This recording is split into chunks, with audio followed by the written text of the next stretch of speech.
Derivatives trading involves substantial risk of loss and is not suitable for all investors. Past performance is not necessarily indicative of future results. So stressful when the world's on fire. Good God. I can't look at this, guys. Like, my strategy is you buy it and you hope that you got a good spot. Yeah, but we all think you're crazy. You don't fight this. No way. The markets are freaking out and you don't think that anything is wrong? Come back tomorrow and I'll lose it all. Should be fun. Good morning, everybody. It is the 28th of January. You're watching Live Day Trading with me, Speculators. And I think we've got a fairly interesting setup here today. The bonds look like they're just getting destroyed. I kind of thought that we were going to see some pullback today. Here's the bonds. Look, they pushed higher overnight. At what time was that? That was so kind of in the London session. And then that just completely retraced and down. Ugh. I mean, that could be a major reversal. That could be a major. That's the sort of thing that you might see at a major top. Here's the E-mini. Now, the interesting thing with the E-mini, yesterday we opened significantly lower. They pushed lower into this volume area where we've developed some volume before. We're developing the volume slightly higher. Overnight, I mean, they tried, but again, we're developing volume slightly higher. So, my my feeling is that we might have a bit of a recovery today and that would make a lot of sense for the E-mini to try and close this gap at 32.8025. But because it's, where it's at right now, I don't know. It might be hard to catch. We'll see. This might be hard to catch. I'm just kind of looking at the volume here in the 10-year.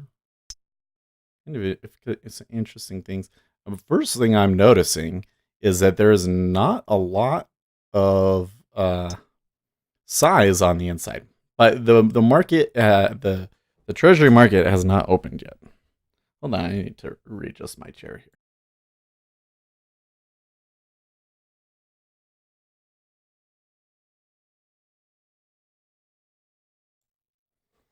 Fix my microphone here. There we go. Okay, so let's turn you guys on over here.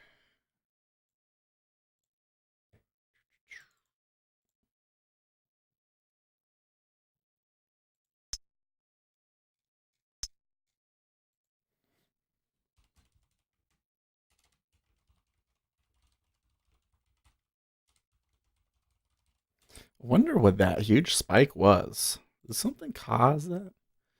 New York Fed accepts 28 billion of 28.95 billion in bids in 14-day repo op. So they're still doing the repos. There's significantly less. Story below said to be behind the latest reversal of risk sentiment as risk assets rally. Expert novel coronavirus outbreak may reach its peak in 1 week or about 10 days. Maybe true. Okay. Follow this. Let's see here. And here's the news. Here's the open. On the open, they bought it up. Interesting. Very interesting.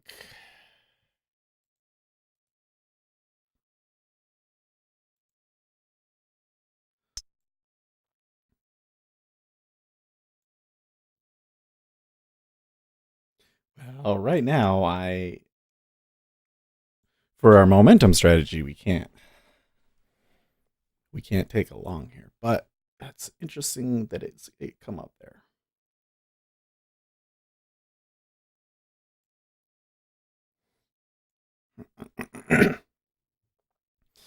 Fatality rate for the novel coronavirus outbreak is expected to decrease, said Zhang Nanshan, a renowned Chinese respiratory expert, said in an interview with Xinhua Xinhua on Tuesday. So far, no medication has been developed to specifically target the virus, but scientists and medical workers have explored many ways as great improvement has also been made in the life support system. The fatality rate is expected to drop further, he said.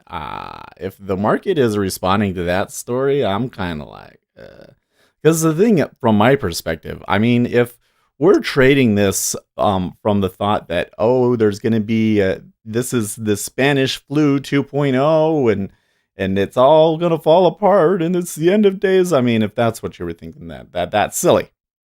That's silly. The problem here is that the Chinese have like shut down entire cities over this. That affects the economy. Perhaps we have already correctly priced in that change. I don't know. But them saying, well, we can deal with the virus better now, and it's not going to be as deadly in the future, is kind of like, okay, whatever.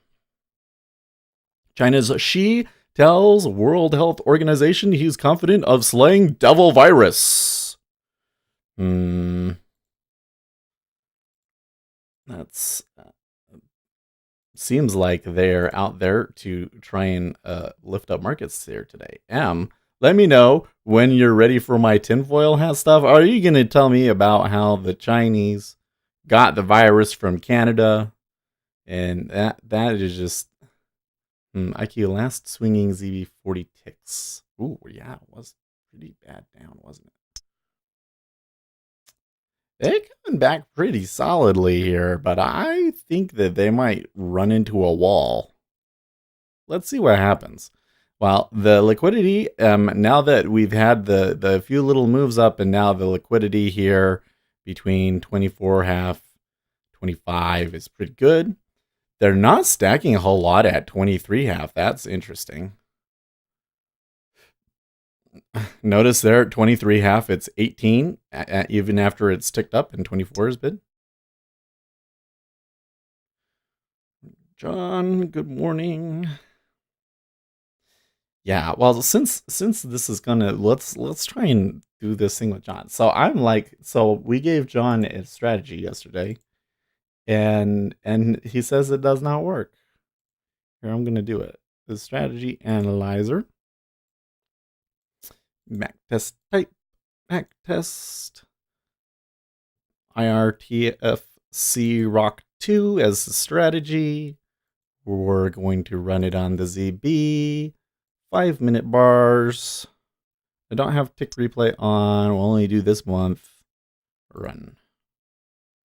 It's profitable. Only a profit factor of 1.37. It works. Why does it not work for John? Is that exactly what you're doing, right, John? That's just so, I don't know. Maybe later we'll get you on and have you share your screen, because it really bothers me. M says China has asked its people to delay all overseas plans. M says America has basically banned Americans to visit. Really?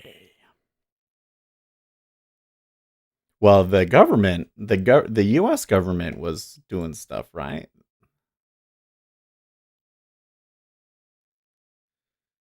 The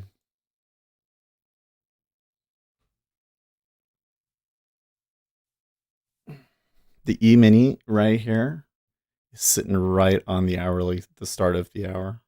So, like, I see you buy this right here. Must be something with your versions of the indicators being different than mine. Well, that's why I gave you a zip file. So did you overwrite your version of IRTFC? Because if you didn't overwrite your version of IRTFC, it won't work. Because there was a couple of problems with the older version they had to fix. M says CDC and State Department, no non-essential travel. Yeah, the U.S. government basically said don't travel to China. That is true.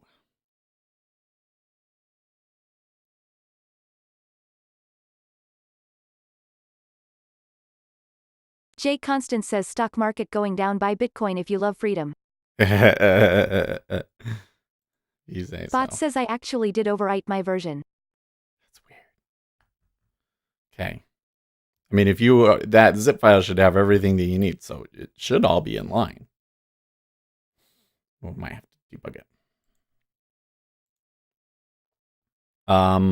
So I'm gonna do this with a sim order. Bot says, but it may be that mine is stored in that TGN folder and yours was not. TGN folder.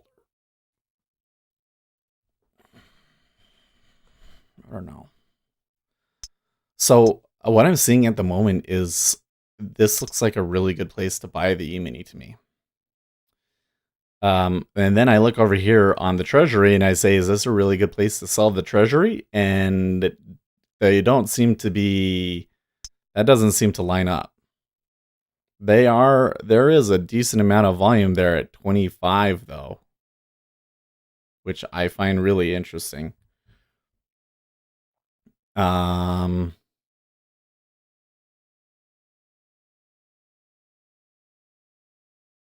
can't take the momentum scalp, and I really should be sticking to that, but I really want to sell it there.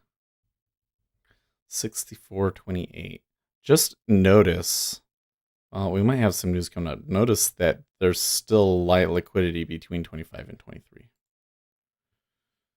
Okay, so today we get core durable goods orders month over month, expecting a reading of spot 4 with a previous reading of negative spot 1, and the durable goods orders month over month looking for a reading of 1 spot 2 versus previous reading of negative 2 spot 1. So remember, core durable goods is the change in the total value of new purchase orders placed with manufacturers for durable goods, excluding transportation items, and then you include it is transportation. It includes transportation items, so that one is affected by oil, and so that's why we tend to discount that one.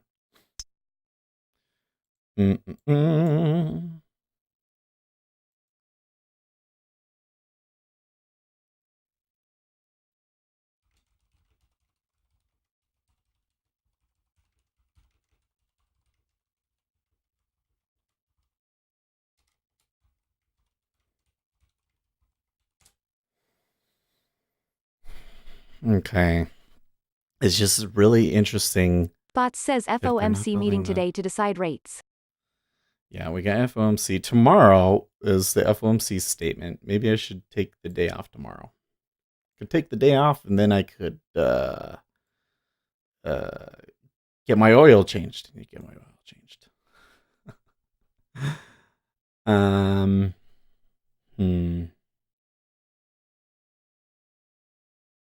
Well, we got 30 seconds, so we might as well wait for that.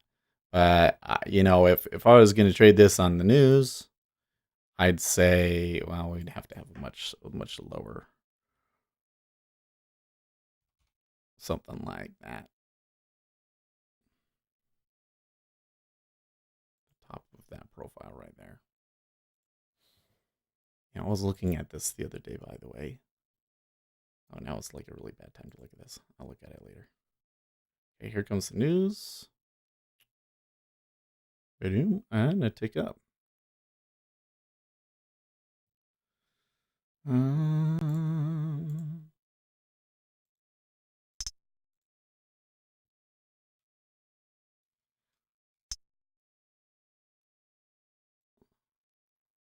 Okay, so I see durable good orders X transportation negative spot 1 versus an estimated spot 2. But then the durable goods orders, including transportation, it's 2 spot 4 versus an estimated spot 3. Is that correct? Let's see if Forex Factory is. Am I reading that right? Some of their estimates are different. Yeah, negative spot 1 versus spot 4, 2 spot 4 versus 1 spot 2. So when you include the transportation items, it was higher than expected, and when you exclude them, it was slightly lower than expected. Well, actually quite a bit lower than expected. It was actually negative. That is incredibly interesting. Okay. Appearance. fonts. Trade column. Isn't there a way to make the trade column like a lot smaller?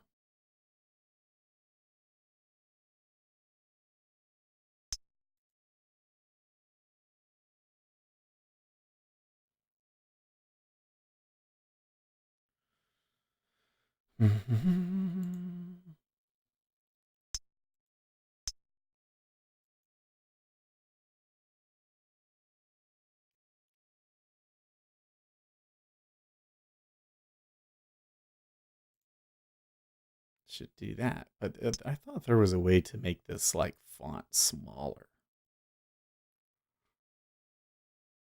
Uzi Knesset says click and drag side of column on DOM.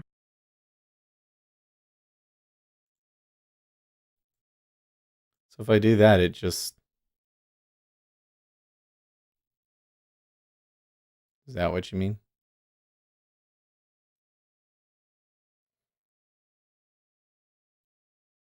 I'm going to move it down here because I don't actually want it to hit, but I want to use it to... I was looking at one where that was like they got it to go on 2 rows. Like...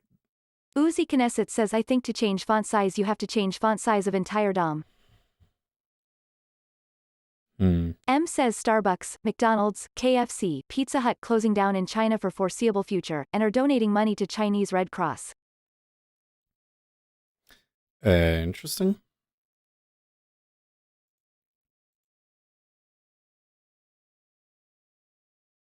Reduce smart Q font. Aha. Aha. Display Q vertical. Aha. Oh. Oh, interesting. I don't like that though, because then it makes the columns like really big. But reduce smart font. Smart Q font is very, very nice. It's a very, very nice. Yeah. I like it.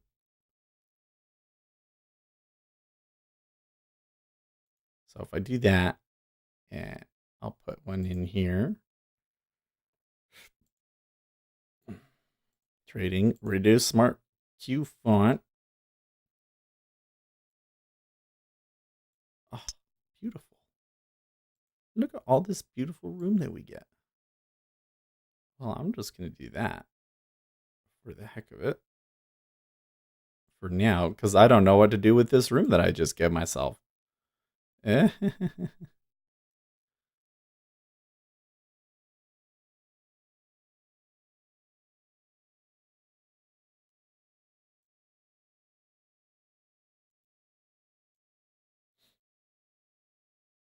remember earlier we were trying to make room for something, but I guess it was just that extra, that LTQ column, wasn't it?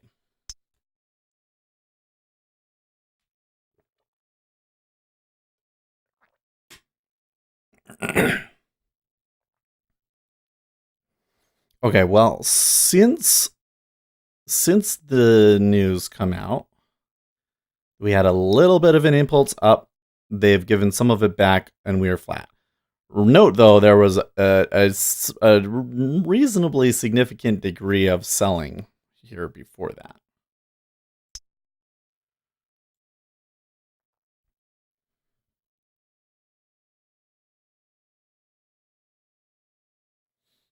And they're still not stacking down in here, which is really weird.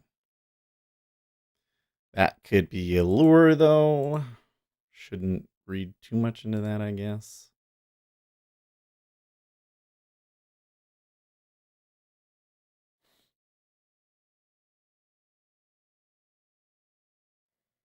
Okay, well, while I'm thinking about it, I want to do something else here.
Oops, I need to turn debug mode off on all this stuff.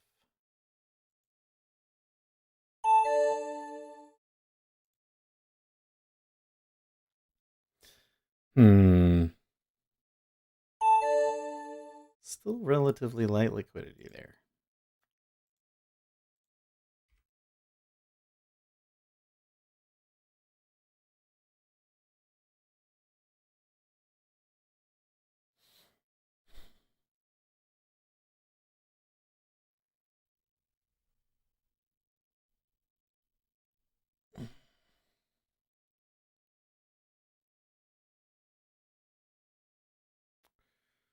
Okay, down tick. Holds.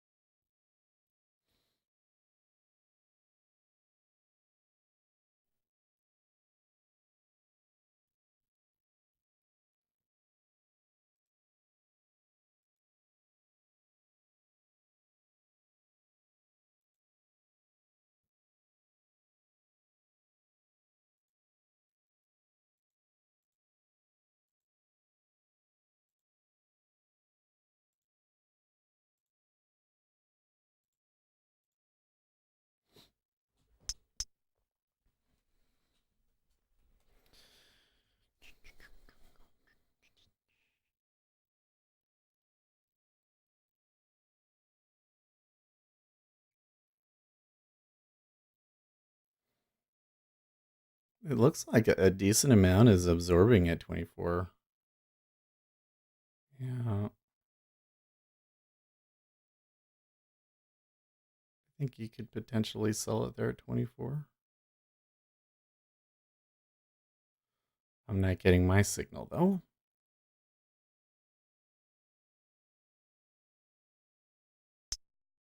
So I haven't seen any kind of real significant pull.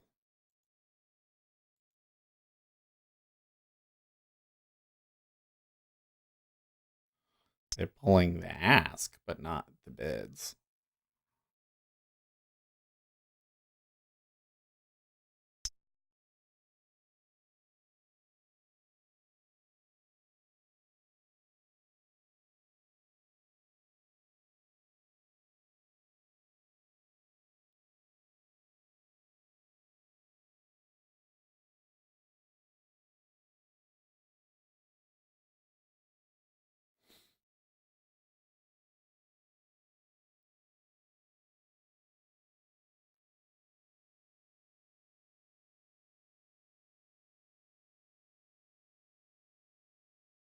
Okay.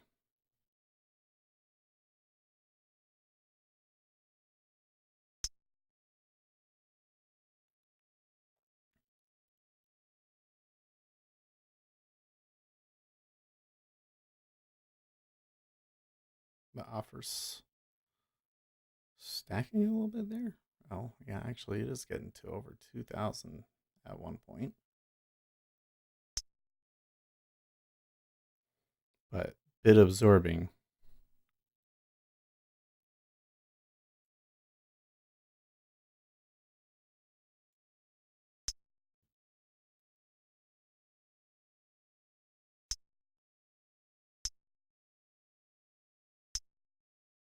Bid stacking at 24.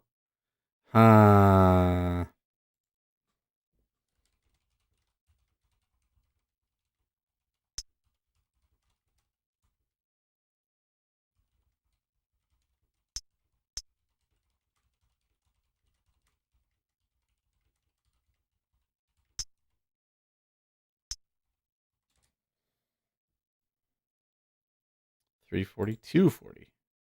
Now that right there was interesting order flow. And they got through 27.50. Just like that, huh?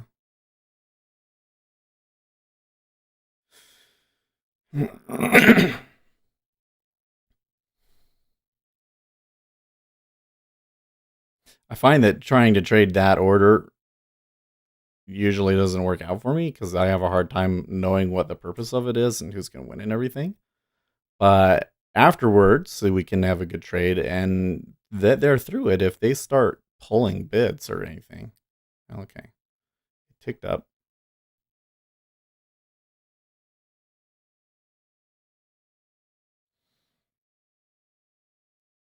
You can see bids pulled to make that happen when they came down.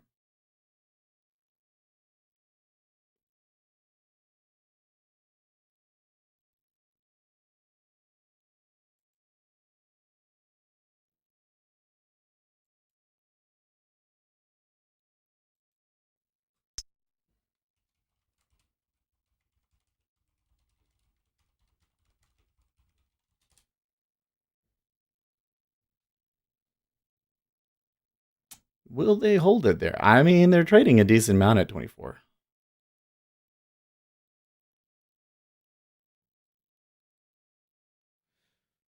The momentum is not necessarily in their favor, though.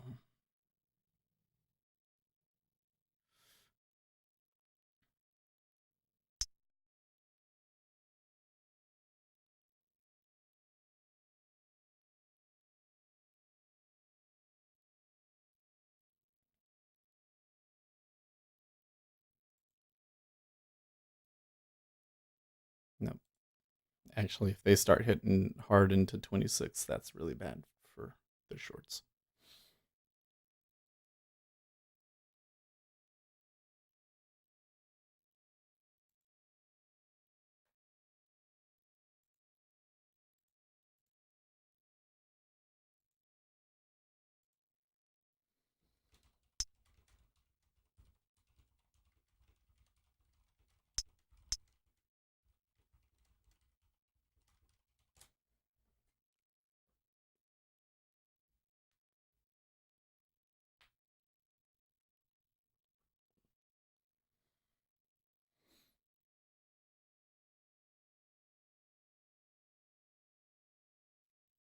Hmm.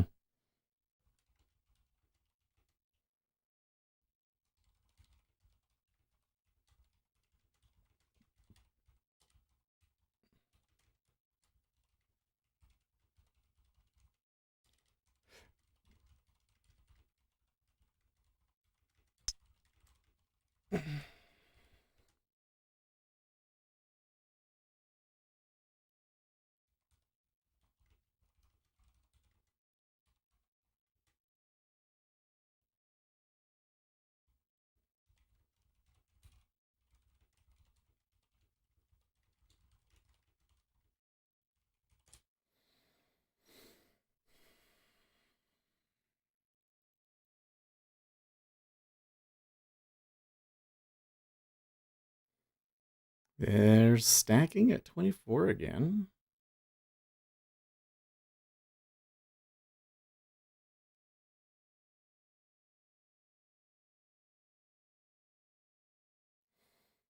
No. Nacho Vitali on Discord says, sorry if I make mistakes writing. My main language is Spanish. We got a lot of Spanish speakers on YouTube.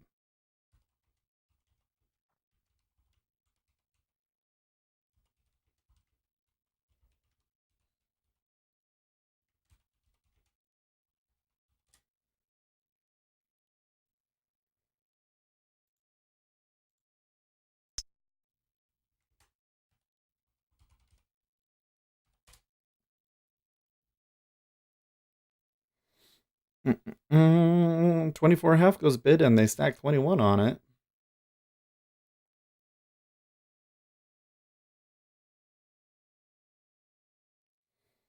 Seems like somebody really wants to buy. Rabobank, what if we are on the brink of an exponential increase in coronavirus cases? I don't, man.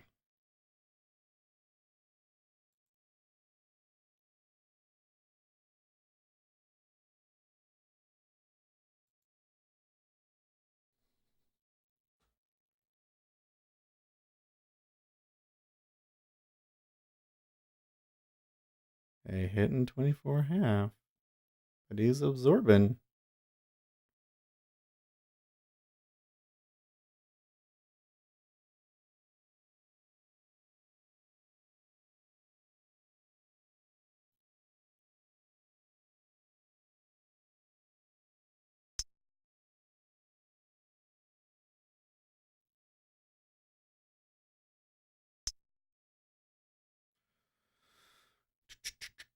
32.37 into 24.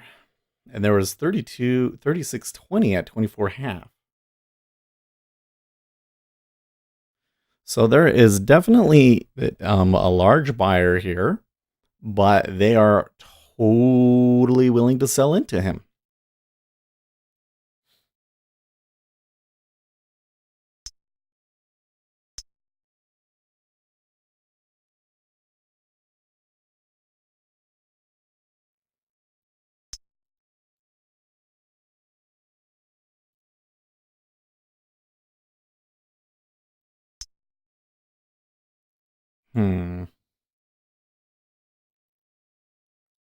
I'm wondering here, where are we on spreads?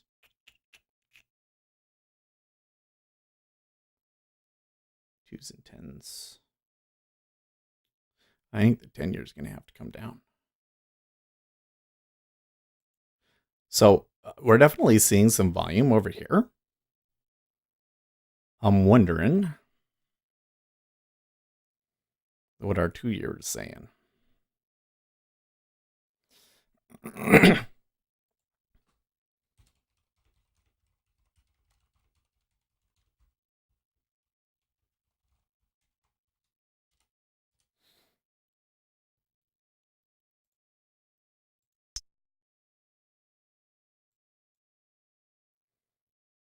$8K at 24.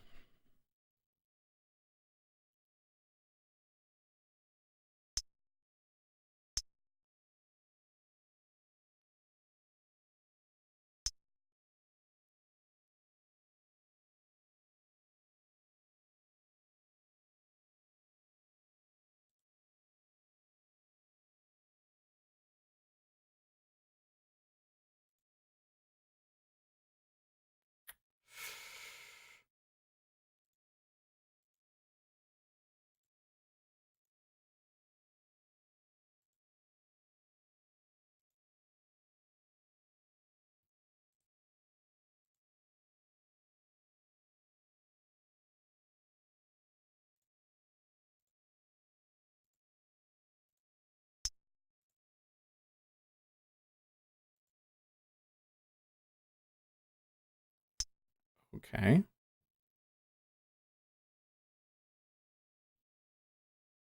This is one I can take.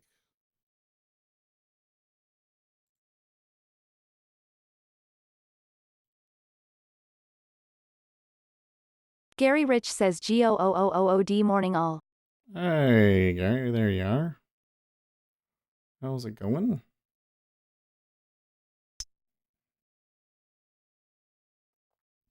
Curve almost inverted overnight. Yeah. Well, they've done this.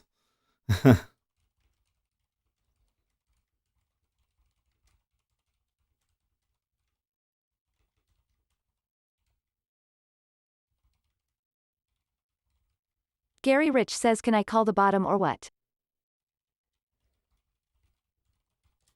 The bottom in treasuries?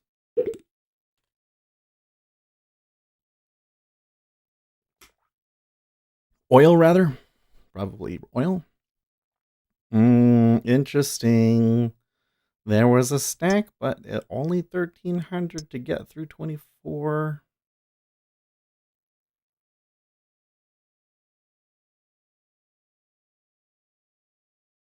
Gary Rich says no, the big three. The big three. The equity indexes.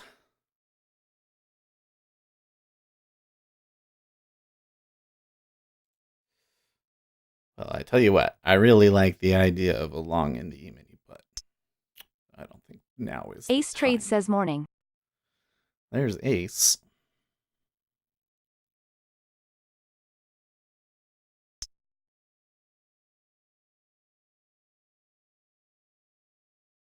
Ace Trade says what are the big three? I think he means the Dow, NASDAQ, and S&P 500.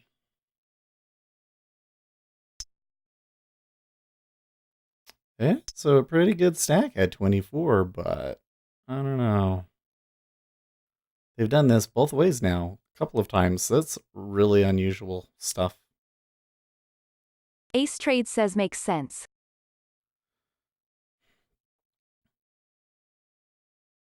Well, I thought that maybe the E-mini was going to try and buy up and fill that gap today, but just the past 5 minutes doesn't look terribly comforting, does it? Down a point and a Gary half. Rich says Ace, Uzi, JB and I should start a service and run the trading world, ROFL. Yeah, there you go. You guys have all give such good calls. Ace Trades says short signal at 3,259.50.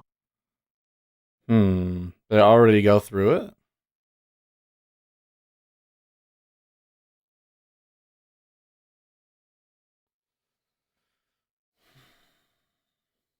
It makes sense. It's just not the trade that I want to take. We are negative on the Ace hour. Trades says yup, missed it. Yep, we missed it. I mean, the question is if I put the order there and I got filled, do I really want to take it? But I don't know. The flow in this area looks really sketchy to me. Especially what's going on in the treasuries. Something big is going on in the treasuries. This is incredibly unusual. So, if I can, for those of you that don't quite understand what I'm saying here, it's not uncommon to see here an iceberg. Ace Trades says at Gary Rich, if Seth isn't there, I'm out. An iceberg, and then they'll push through. And then look, here was the stack.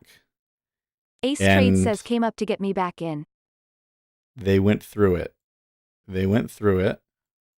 And then what happened? Says hi, maybe FOMC tomorrow, Seth. A stack on this side. And then what happened? We went through it. A stack here. Kind of went through it. And now a stack here. And maybe we'll come back up through that as well. So they've been putting a big stack on both sides of this, and they trade Pedro through Garcia the stack. Says, dudes, my brother's traders, how is everyone? Hello, Pedro. How's it going? So it's not uncommon for me to see something where there's a stack, and they'll go through it, and then there's a stack the other way, and it's like a head fake, and they're really annoying. So when I saw that first one, I said, okay, I can't do that one. Pedro Garcia says, what's up, brother? How's it going? Oh, how have you been? This is Pedro from my my buddies at Goldman Sachs, yeah?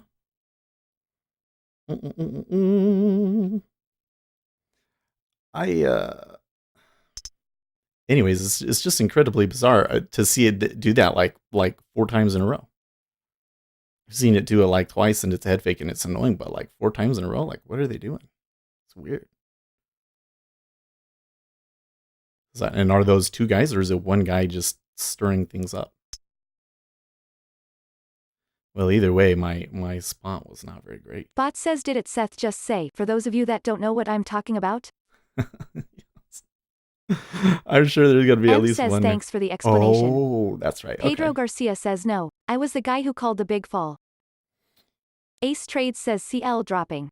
Yeah, that's right. Back on Friday. I remember now. I have a friend named Pedro that used to know when I worked at the bank. That every once in a while. Gary Rich says at Ace we can have Seth as our audio visual guy. Lol. Yeah, there you go. You guys can make all of the calls, and I'll just do the sound. Ace Trades says at Pedro Garcia, oh, I watched your movie. I don't know. This is weird stuff. Where'd my Pedro Garcia says lol.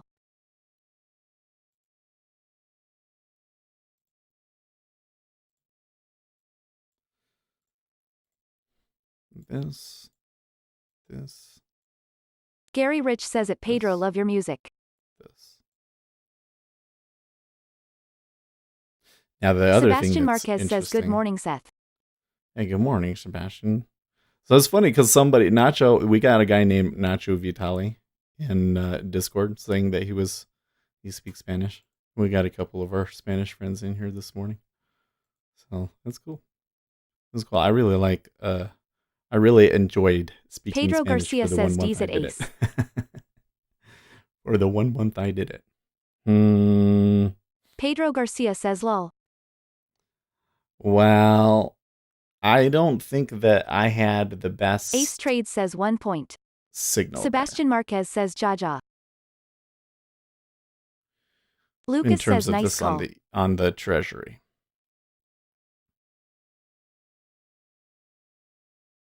Now this one on that Ace had point reasonable.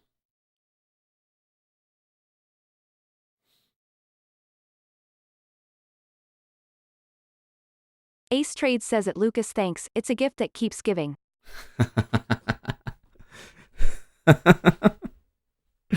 It really is.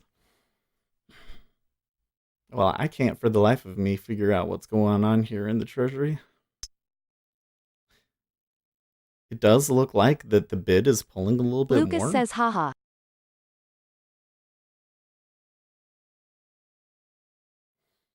Gary Rich says at Ace isn't herpes the same, lol. So now Ace Trade says 36 at Gary into Rich so 24 true. half.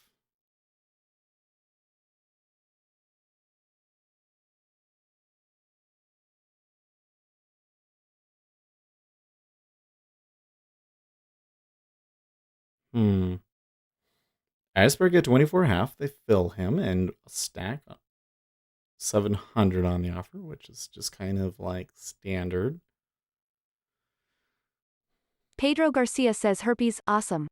Yeah, that went from oh you're such a good trader to herpes really quickly, guys.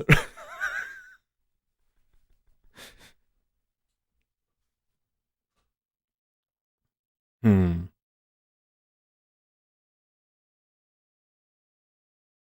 M says I think they will try to keep the market orderly though the coming chaos. Could be. It M does. says through. Okay, they bought 1,000. I'm seeing a pretty solid increase in Pedro Garcia says you know the orders. internet. You know the internet, yeah. I'm seeing an increase in orders without the volume coming through. So it's like they're trying to get it to buy up at 24 half and they're not doing it.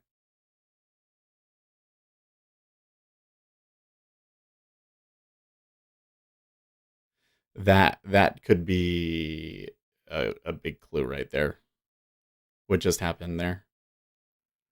So again, when it ticked up at 24 half, there was a lot of level 2 activity and nothing happened. No market orders came through. Gary Rich says I'm trying to reserve one of those 10K beds in Wuhan on Airbnb.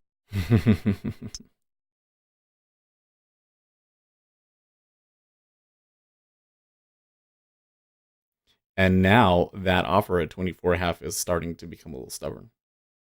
So somebody definitely took that as a signal to sell. Let's see what happens. Well, there's still a stack at 24.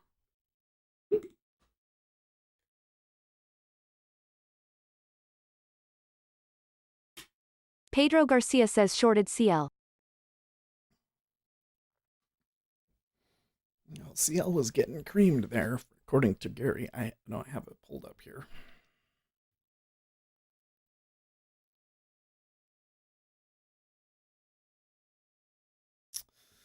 I need to pull up some of my. It's not, let's show it to me.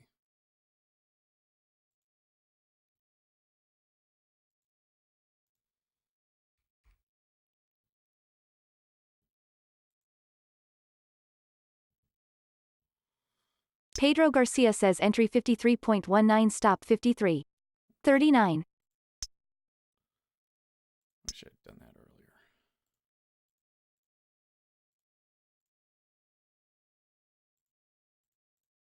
Because that kind of tells me something. M says iPhone's main production facility in the main infection area. I don't envy Tim Cook today. Is that really? How did I not know that until now? Curious. Well, looks like Uzi they're gonna Knesset hit says like for yikes. half. Uzi Knesset says tykes.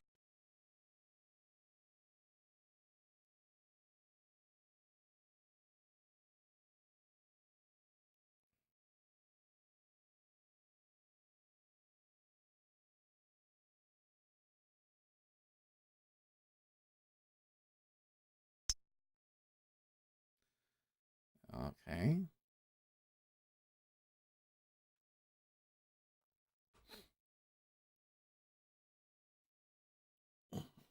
So I want to look back here at this chart, and I can see there it is.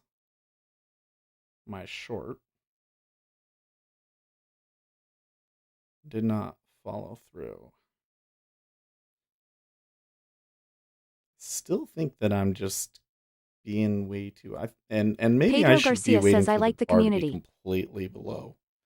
I think I really should be waiting for us to be completely below these level 2, because really where we get having real trend down when we were going into that no, it's kind of balanced, and maybe they were going to fall out. So I don't think that I should be taking that one.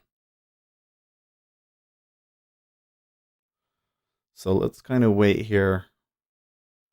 This 25 is the opening range low, so I think what you would normally see is their fight to try and push through it and fail.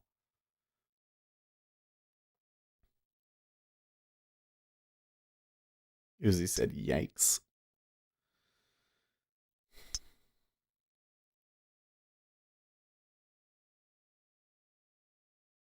This is the spot that Uzi would look Uzi at. It's Knesset says 27, it'll be right? a mess. It'll be a mess if they up and through this area.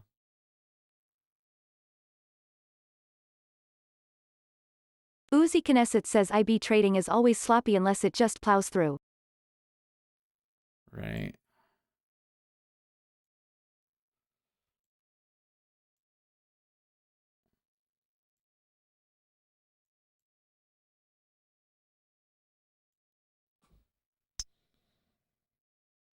Yeah. We did see some pulling on the bid, but then it never held through. So there was a lot of luring down in there. And when you look at a cumulative delta basis, it's actually quite flat.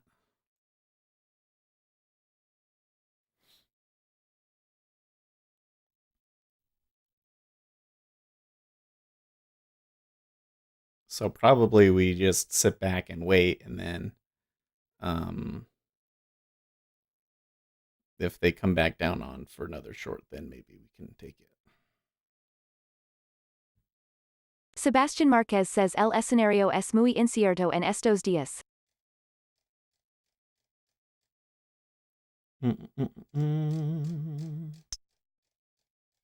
Looking back through my notes for something here.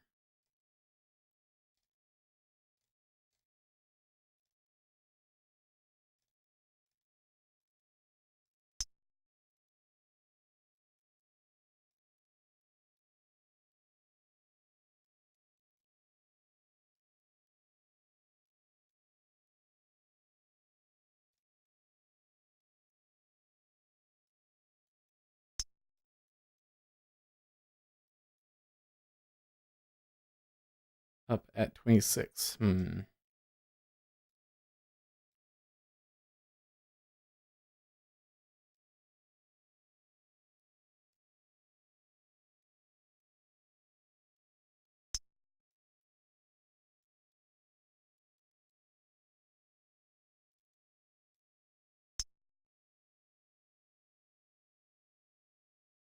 Sebastian Marquez says excuse me, the stage is very uncertain these days for S&P and bonds.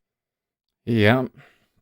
Well, I was looking for a buy in the bond in the S&P. It's doesn't seem to be happening yet, does it?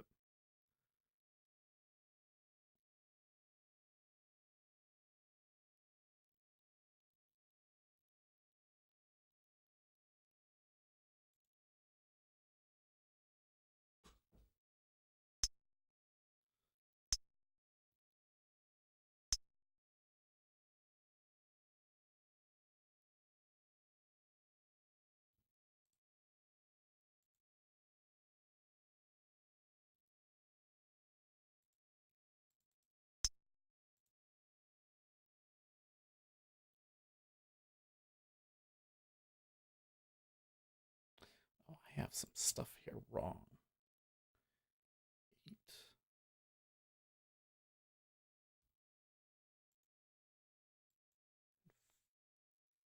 Five.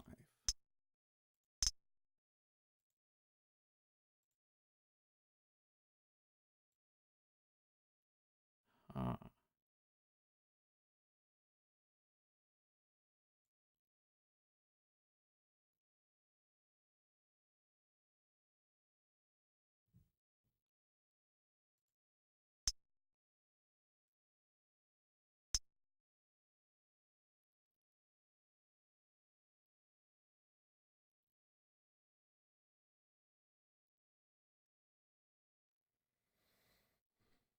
9, 20, 50.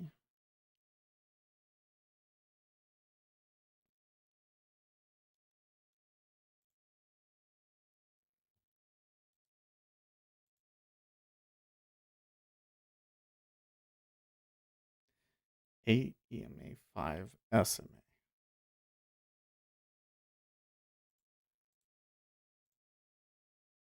I think I had some things wrong here.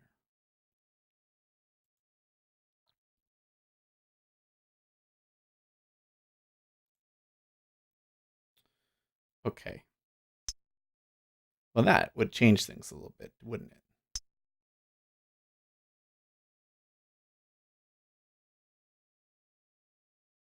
Okay.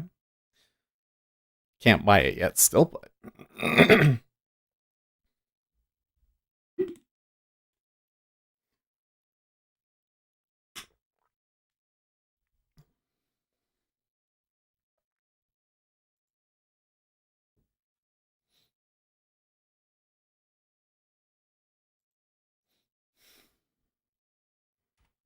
see. I want to take a picture here.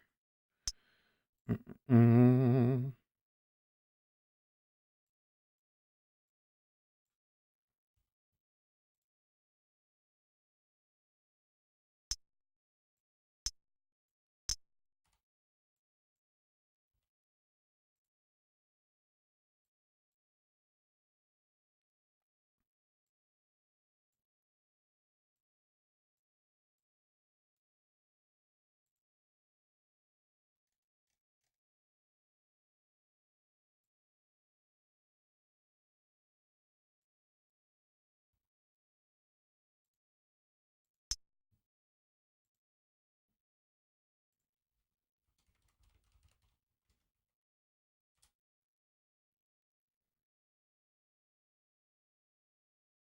Hmm, 26. That is some decent absorption on all of this.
Okay.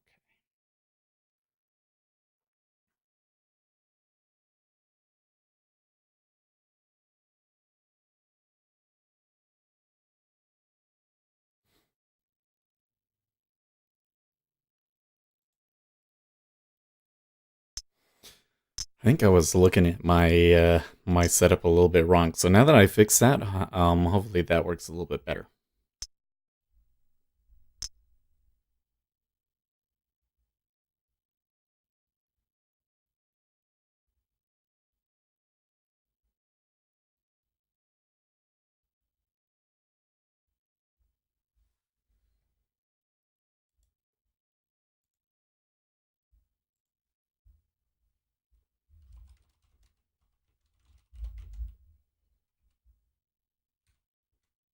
Algo Lover says 8:28 a.m. Algo Lover S buyers need to regain bid above 3,266.75 for squeeze continuation. If not, then anticipate another rotation down nerd face.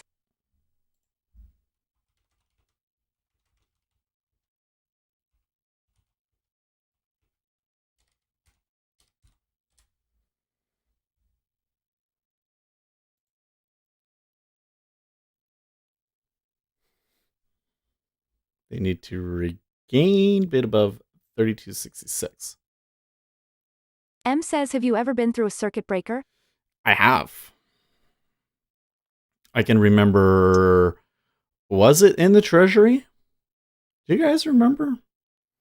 I wish I could remember the day, because that was something I will remember, and would like to watch again. But we were like getting creamed, and the circuit breaker hit, and then it was like a buy.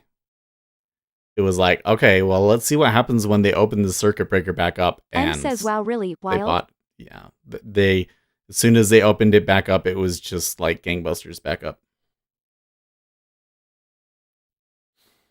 It was pretty wild. I'm pretty sure that was in treasuries, no?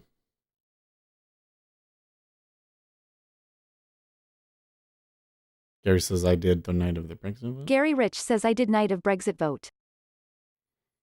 I'm trying to remember now what. Oh, maybe it was M not. says dough. Maybe it wasn't the treasury. Maybe it was Bitcoin. I think it was Bitcoin. I think it was the Algo circuit Lover breaker says got S hit in election, Bitcoin. Brexit in recent times, grinning squinting face. It must have been when Bitcoin was going down and they were getting creamed, and then the circuit breaker hit, and that was like this awesome buying opportunity. At least for a short term trade. That's if my memory serves me correct. Uzi Knesset says I traded GBP USD night of Brexit vote. Shit was a roller coaster, lol. Yeah. I kind of enjoy trading the E-mini when it's getting really, really wild like that, but you can lose money. I don't know if overall I'm great at it, but sometimes I do Bot really says well. I remember sometimes I Japan do poorly. tsunami was a wild night per day, but I don't think the breakers triggered. Interesting. Yeah. But anyways, the thing that was interesting about it is like if Gary you're Rich going says any of short. experience flash crash 2010? That was scary. No. I mean, I was watching markets at the time, but not like with order flow. I remember all I remember on the day of the flash crash was thinking, well, hell, you buy that one. Everybody was panicking. I was like, that is the best buy opportunity you're ever going to get in your life. In fact, I think in my spreadsheet I said that I bought it. Algo Lover says 8:56 a.m. Algo Lover, CL if sellers hold any bounce below 54.25, then 51.50 target. If 54.25 goes bid before trading lower, then anticipate squeeze higher nerd face. I still Bot kind says of that was scary. want to buy the E-mini, but I don't think this is going to give me one before the open. Gary Rich says I has fun selling a mini puts, took a 15 bagger loss.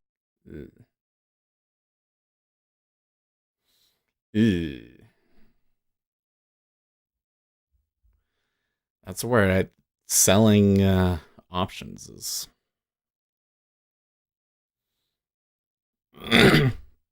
It's one of those, like, now don't get me wrong, you can do it and totally make money, but it's one of those things that I think a lot of people get tricked by it, because you'll make money on it most of the time, and then when you take a loss, it'll be enormous. If you don't do it correctly. There's ways of doing it where you can hedge yourself and so forth. But okay, so they came up there. There's some decent liquidity stacked below us still. We're still within the opening range, so it's likely to be messy.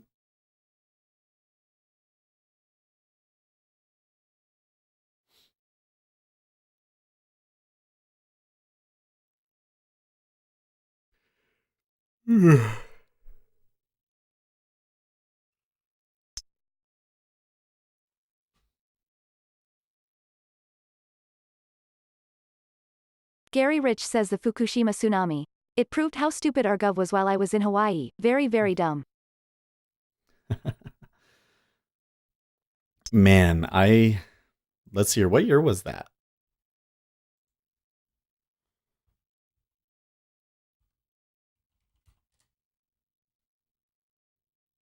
$2011.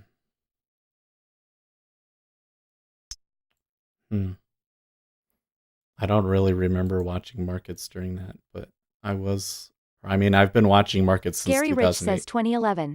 But I've only been watching order flow since like 2015 or so.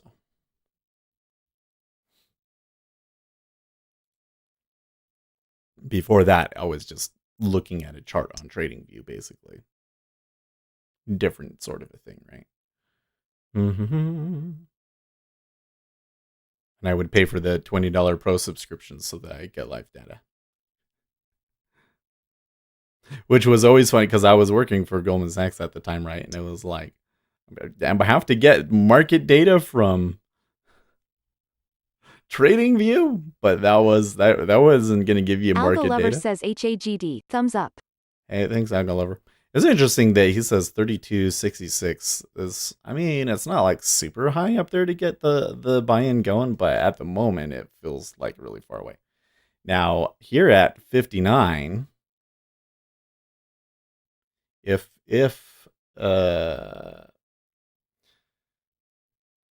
Ace was giving us a long, I would maybe be willing to take it here.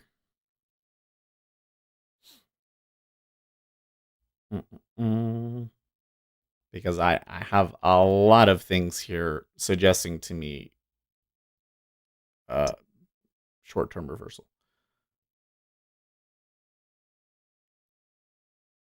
Consumer confidence at the top of the hour? Pedro Garcia says you were working with Goldman Sachs. What were you doing? Just technology. Gary Rich says I was at the Pearl Harbor intro movie. Got an emergency text on the EQ in Japan from broker. Holy crap lol and I'm Japanese. Karma. Yeah, I did. We were like equities trading technology. So we were running the systems that split orders and send them to the stock exchanges. And I was mostly developing testing systems for them. So I wasn't like in QA, but I developed an application that the QA users use to confirm that the systems worked the way they were supposed to. It was kind of like it would spoof orders, basically. I was mostly on the GUI side of that stuff. And then after that, we did such a good job. They moved us onto something else. It's kind of funny when that happened because it was like we did do a good job, and they were like legitimately giving it to somebody else, and so that they could do a good job with it. But like after they moved us off of it, Lucas like says it markets are acting weird. That. Do you have any input? Anyways, after that, we did risk controls. So we were running systems that would basically cut you off if you were over your limit and stuff. Acting weird. Do you have any input? I definitely feel like it's acting weird, Lucas. Gary Rich says, so Seth, you were the one spoofing us. No. Oh, the way that she said that? What? She's never said it that way before. Pedro Garcia says, what is QA? Did you see anything insider stuff? Oh, totally. Well, so the thing is that when I was working with risk controls, I could see the outstanding positions of every client. Literally every client. How much of what stock they owned, could basically see everybody's positions. At the time, I didn't necessarily see it as like a tradable thing. Like the thing that would happen often was there would be a trigger. Triggers weren't ever supposed to happen, but they would happen. And we would send messages to the risk managers, and then the risk manager would always be like, oh, yeah. They're, that particular company is doing a buying operation today, and we need to increase our limit to this. So in those situations, I could say, oh, X fund is buying X today and front run it. You could. But in terms of like in futures and the way that I like to trade, it wasn't really necessarily tradable information. I mean, but I never like tried. I never went out and like looked at them and was like, okay, this is how I do it. Often when they were doing something like that, they was already up significantly when it happened. But the thing that I always remember picking up off of that was just the size of Gary Rich says, okay, now let's call Seth Bud Fox. Greed is GOOD. Bud Fox. It was like, you know, if it was like $30 million worth of a stock, that was like normal. That was like normal amounts, was tens of millions. And when you looked at like what the limits were and how many companies there, how many like funds there were that were over these like incredible numbers that I thought were just like amazing. Like there's been this story here. People have been interested in Utah because the LDS Church apparently has some assets in the market, and everybody's like, "Oh, that's so much," and like they shouldn't have that much, and but when you look at it, that it's actually not that unusual. It's not that unusual. And that really kind of changes your look at the markets, right?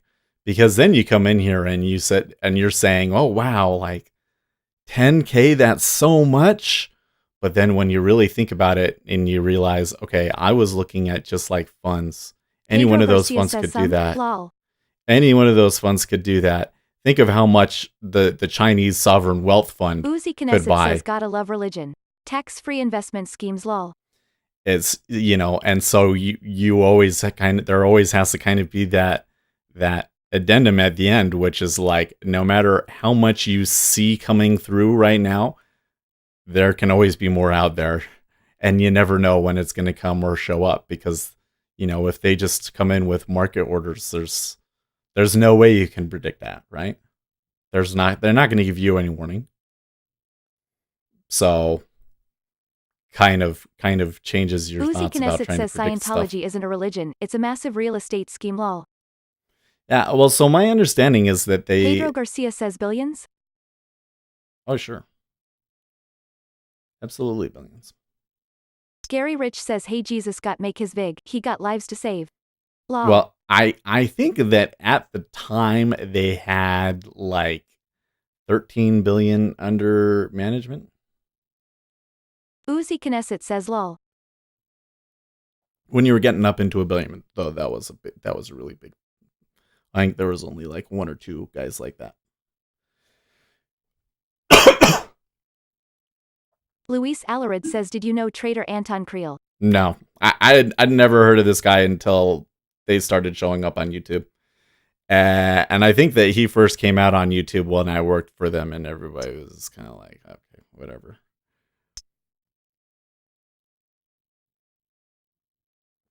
That one's always Pedro interesting Garcia to me. says, what was the largest position you placed? Well, I never put one on, but I can remember changing limits to 100 million. I remember that. But, you know, of course I can't, I wish I could tell you something that would be like super juicy and like, you know, but these are things that everybody in the industry knows, like the size of stuff. Like the Goldman Sachs assets under management is something that they publish every year. Pedro Garcia says, what was the biggest you saw? I don't remember. I really don't. I mean, this was like 10 years now. Like I started there 2010. I worked there for 6 years till 2016. So that was like 5 years ago. I don't remember.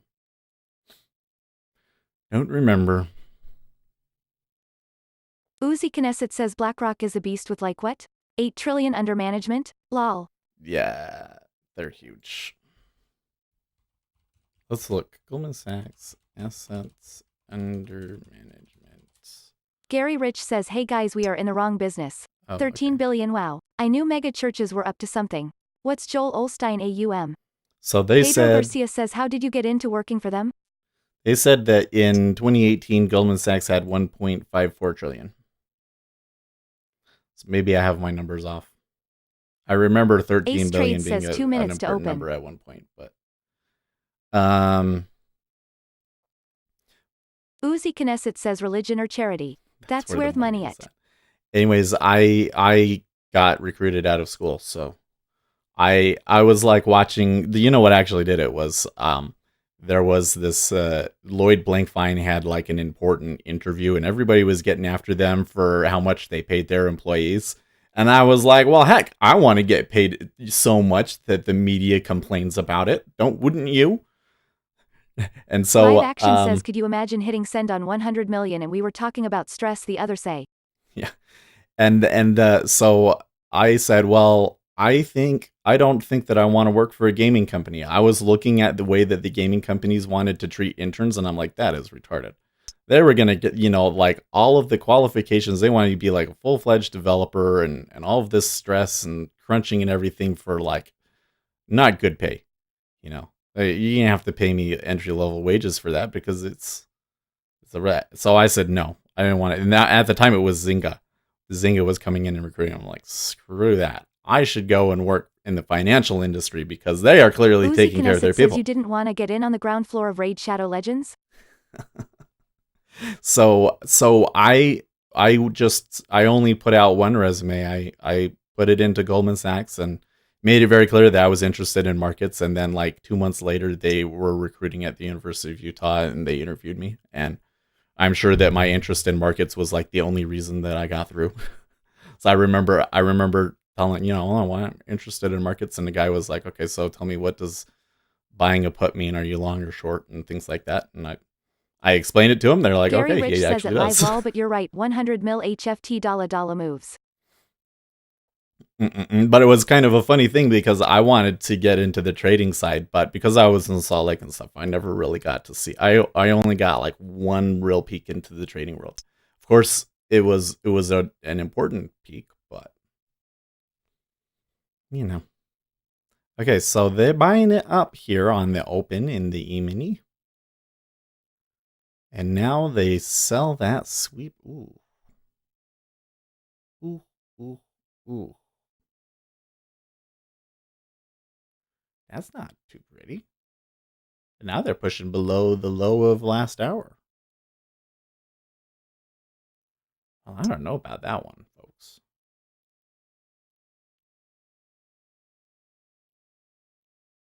I thought the time frames were going to change around, but I don't know. We could still try taking an E-mini trade here.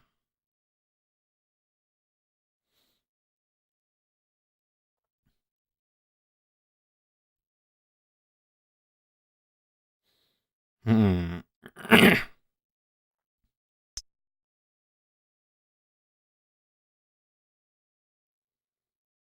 I mean, like now it seems like the buyers are holding it out, but do you really want to buy it after that sell there? I don't know. All right. Live Action says indices not in unison. No, no, hold it.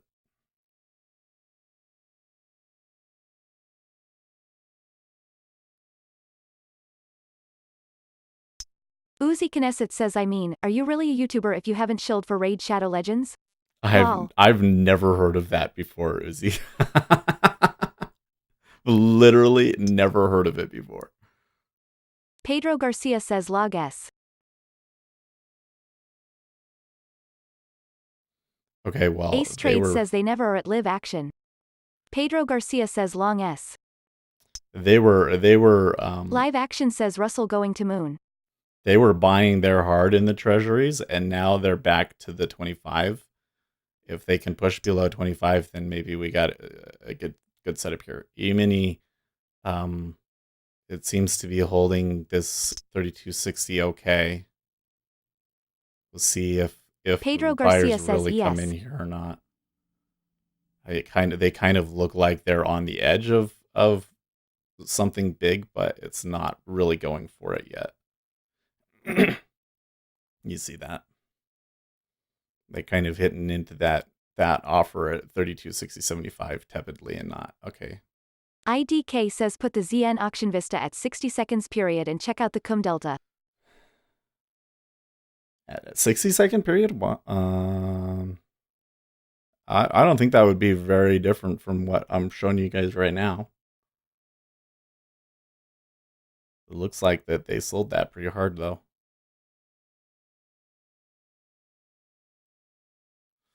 I need below 25. I need volume building below 25 to take a short in the treasury.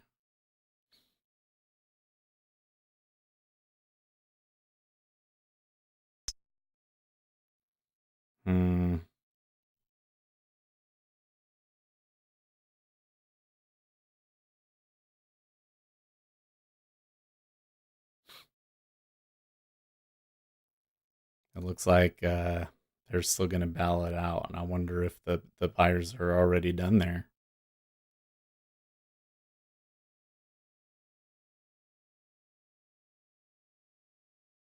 I don't know.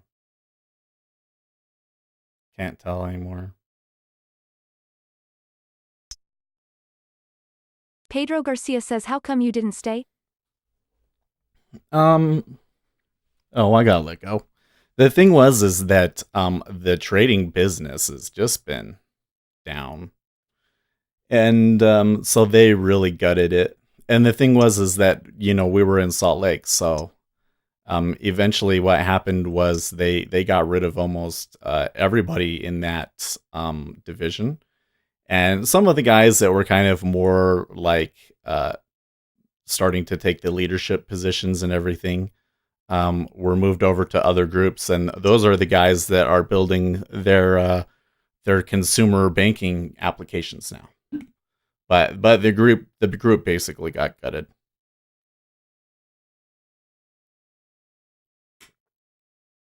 Well, I took my long. I thought it was an okay long. I think that it just didn't go through. Theft. Just kidding.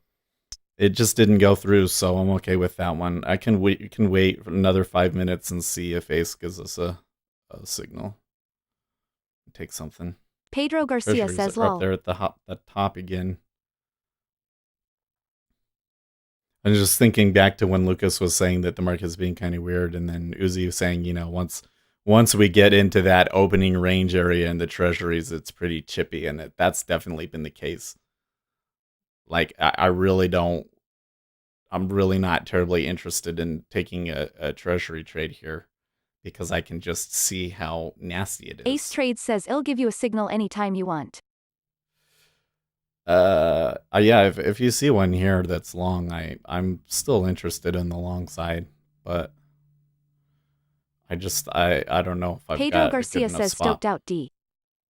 I thought that my 60 was okay. You know what? They had a little bit of favorable excursion, but it never quite got to my 2 points.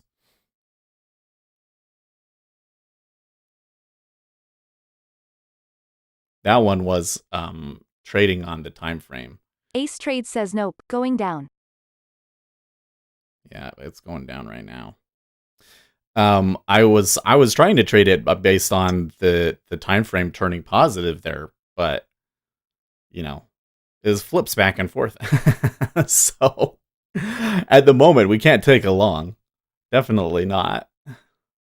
We need to get back above 50. Well, let's say the open back above 32.5750 at the very least.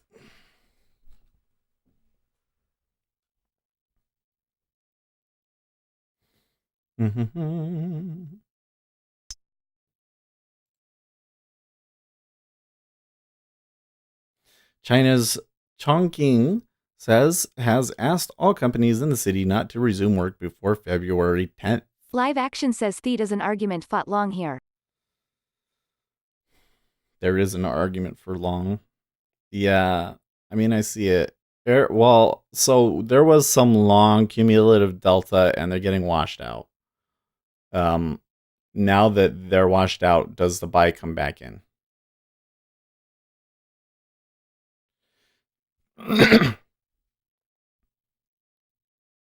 Pedro Garcia says still looking to go long around here.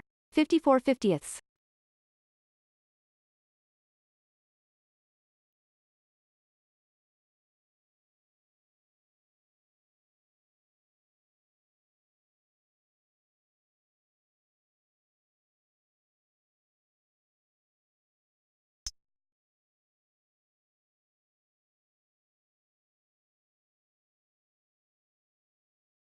Hmm.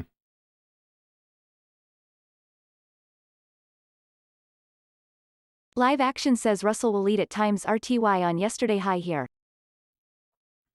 So I can see some buyers trying to pop in here. I'm tempted to take it at 54. I guess not. Live action says let's see.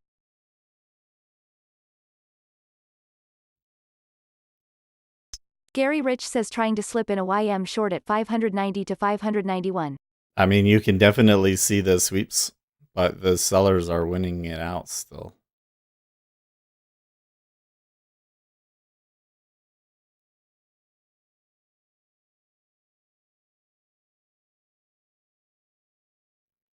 The Treasury's iceberging at 26.5. Pedro Garcia says what was that indication you made? Indication that you made, what do you mean?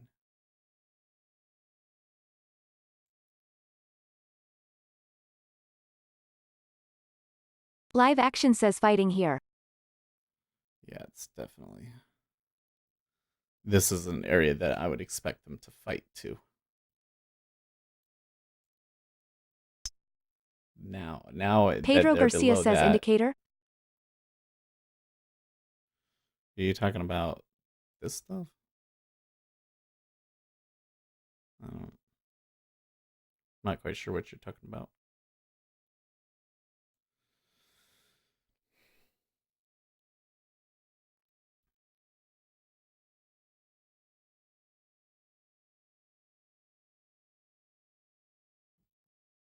IDK says are you a pro trader? No. I should say that. I mean, listen, if you make money in it, does that make you a pro? But I really don't consider myself a pro trader. And I don't think I ever will. I would prefer to keep this as a hobby. I wouldn't like it to be my sole source of income, that's for sure.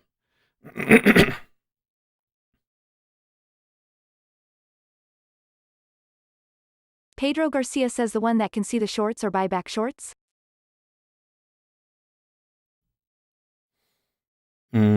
Well, so this cumulative delta shows you the net buying and selling.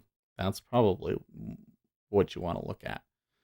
So you can't see it, but here's it is in the E-mini. So can you see how there was longs, went long, and then they got washed out. And now we've pushed lower, but they Live haven't action been able says to but catch there are more. a number PF pros in this room. Yeah, they're definitely. I mean, I don't know if they consider themselves pro either, but there's definitely some guys in this room that are great traders and much better traders than me. I always say I really feel like that the real attraction to this stream is the chat and not me. Gary Rich says I'm a professional retard. I have many gold medals lol. With many gold medals.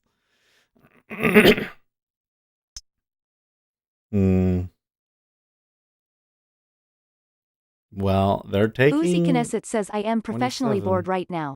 You're professionally bored. So tell me, if they get past 162.02, are you maybe bullish bonds at that point, or would you still be really skeptical about it? They're almost above the Pedro opening Garcia range high says in the go 10 CL year. go. In the 10 year, they're almost above it. I really wonder though, like, it seems to me that the 2 and 10 year spread needs to come back a bit. China is likely to have a vaccine for coronavirus for public use within 3 months, which will include a month and a half of development and a month and a half of testing.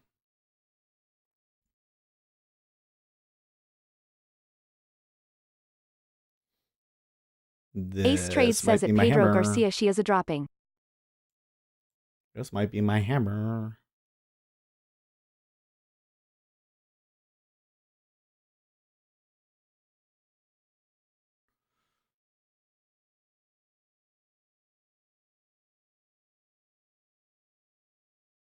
Bot says ZB needs to hold above 162.05 to be marginally bullish for the day.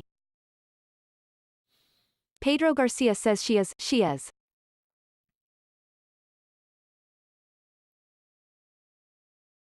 Uzi Knesset says once we get past 62, I'll start considering it. Past 02 I'll have a long bias. Nothing to stop me from getting in earlier though. But I'm just not feeling it right now.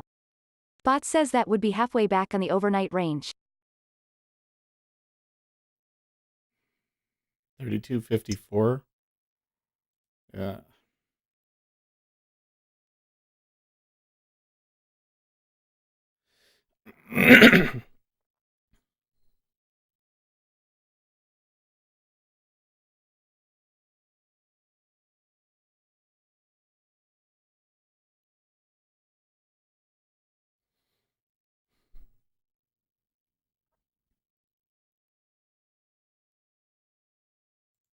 Okay.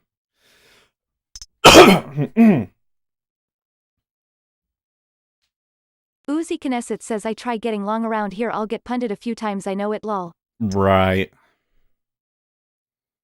Okay, well, so far it's okay in the E-mini. At least I like that entry because it immediately started to Pedro give me Garcia favorable says would you be ticks. willing to lean from my mentor, he's amazing? Ace Trade says long signal in S. Lucas says I'm not sure what to do. Any system that you can show me that has some historical success and has clearly defined rules, I am interested in looking at and testing out for sure. I ain't gonna be paying money or anything like that, but Pedro Garcia says learn.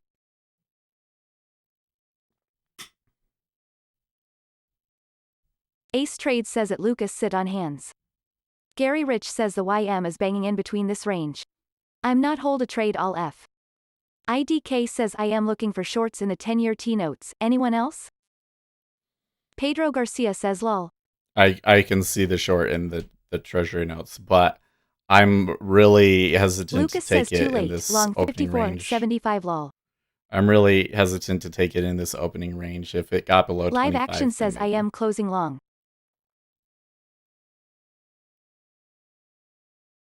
Lucas says out. Well, that one doesn't look like that's working out so hot, does Ace it? Trade says at Lucas sorry.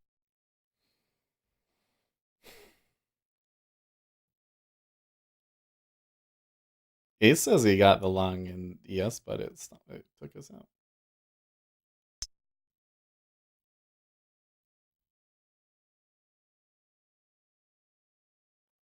That one ended up being too wild. Like I thought it was a hammer. Lucas says at ACE trades all good, it's kinda messy right now, right? I thought it was a sell side exhaustion hammer, but then there was a Uzi lot of Knesset buying on says it. messy. So it's really just really, yeah, like you're all saying, it's really messy right now.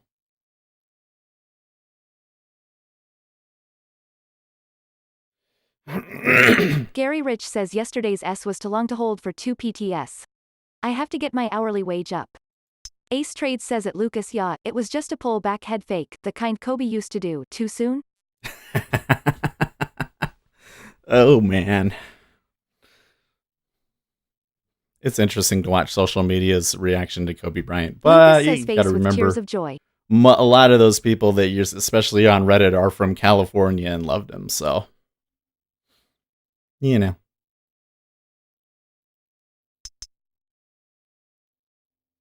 Okay.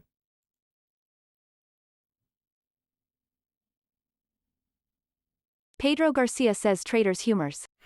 This is the last one I'm going to try.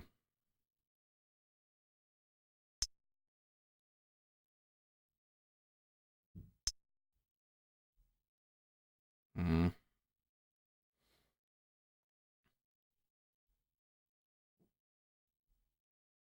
Pedro Garcia says we are so beautifully rude.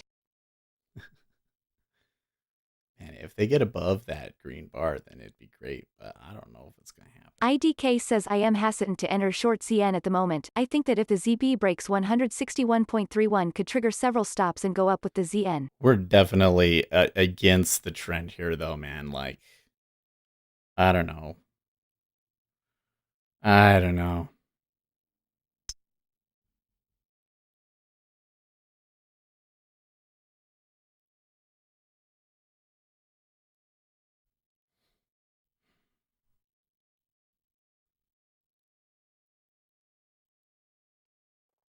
I like the way they're taking out offers, but Lucas says I might just wait for news in 10 minutes. Yeah.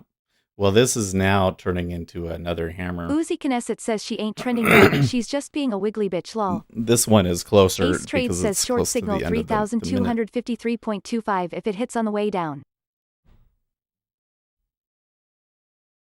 Okay. Curious.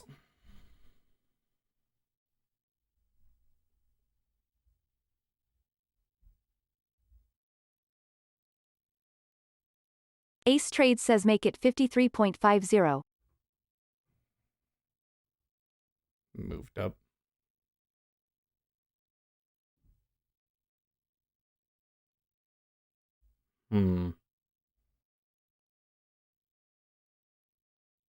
Okay.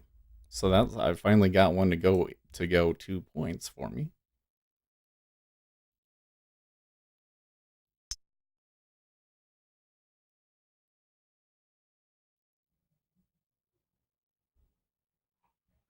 Pedro Was the Garcia news at the says I top of got the my hour money again? for the day 3K. I'm out peoples, have a blessed day. Hey, good job. IDK says look at the ZB 10-minute footprint chart, it's Consumer respecting a selling confidence. volume stack. Consumer confidence. IDK says but still, there's something wrong ha ha ha.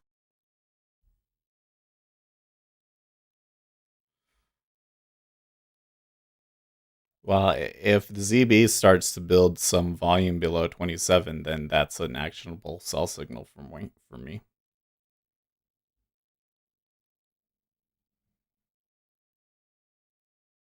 Live Action says this is the common conditions of the markets 80% of time inside previous day HL reason for using DOM alone volume nodes correlated to fractal balances. Mm-hmm.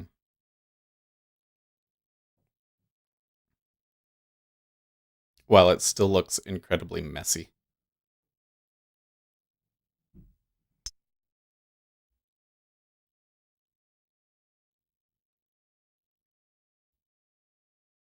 Ace Trade says keeps moving up, take it off the table. Okay.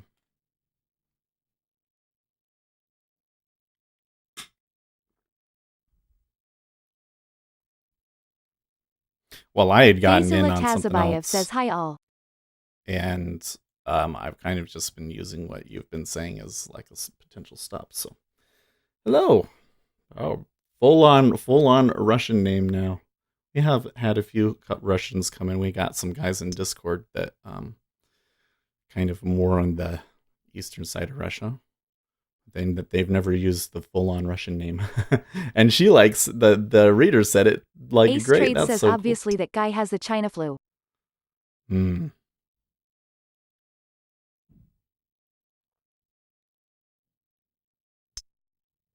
Okay.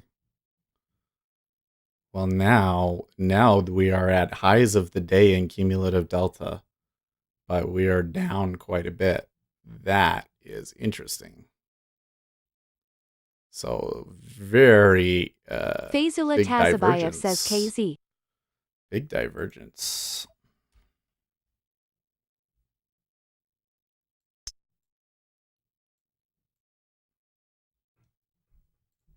IDK says algún español por aquí.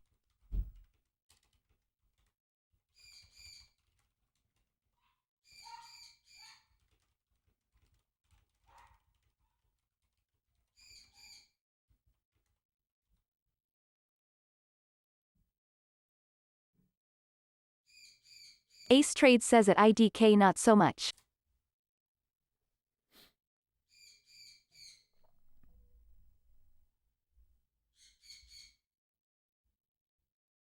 Hmm.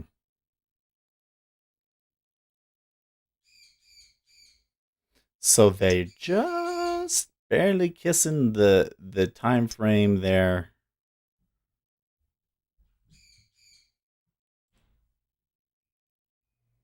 We still got 7 minutes to the news. Ace Trade says AFK report in 8 minutes. Okay.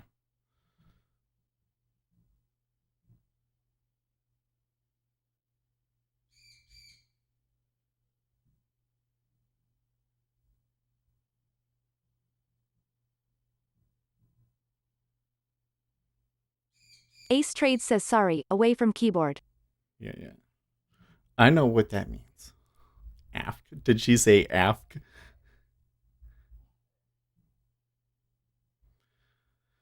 Now they're touching the opening range low.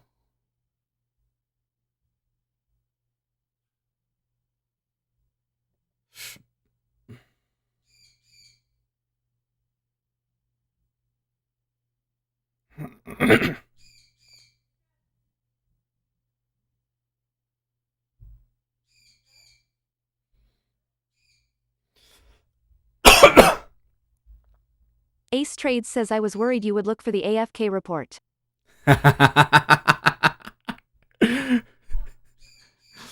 So we got the AFK report coming up in 5 minutes here. We're looking for a reading of 5 minutes. The previous reading of 30 minutes. How long will Ace be gone for? Come on, hit that open. Hit that open. No? Okay. IDK okay. says ZB building volume. Yeah, they're stacking there. Ace Trades says till the big yellow bus comes. Till the big yellow bus got you. IDK says great imbalance at 161.27.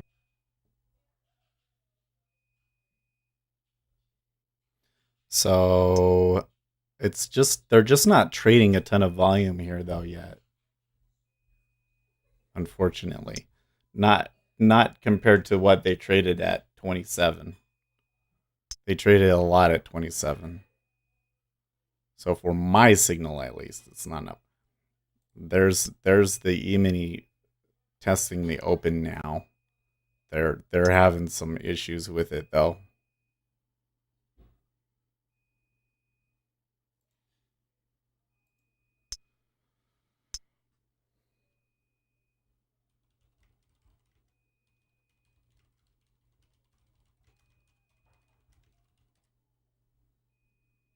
Gary Rich says YM long at 643. Okay.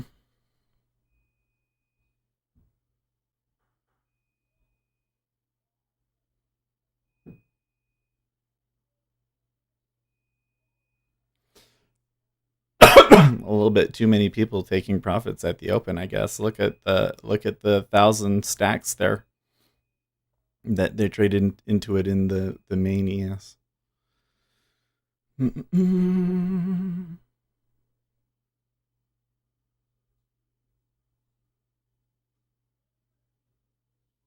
Now that said, the cumulative delta is long, and we never saw a short stop out. So I definitely see a possibility of continuation here. Granted, we saw that yesterday, and it never kind of came through, but they didn't have as strong of a sell on the open as they did today. So.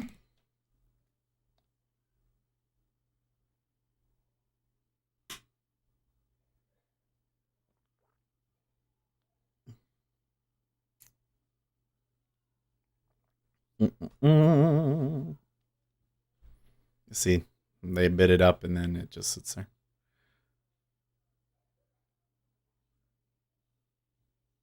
It may sit here until the news.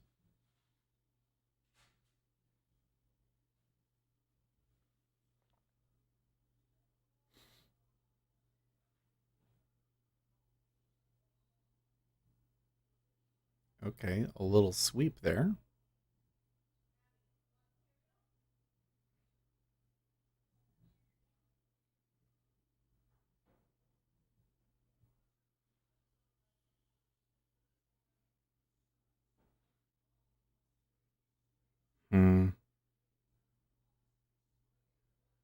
Live Action says if long going to work going through balance volume node more likely early but still best for me to wait and let the others get chopped breaking through.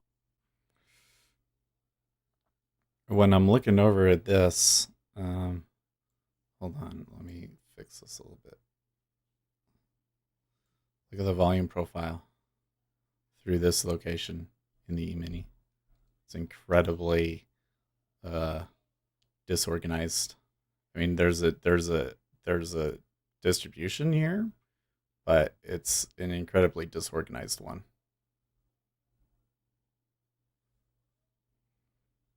Okay, 1 minute to the news.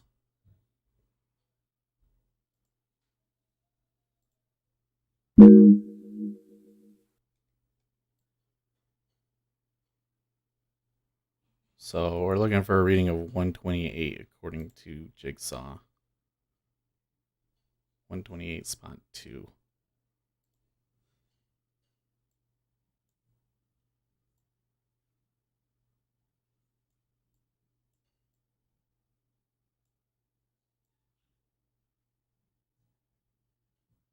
Oh, and there's also the Richmond Fed Manufacturing Index, so looking for a reading of 9. Although Forex Factory says -3.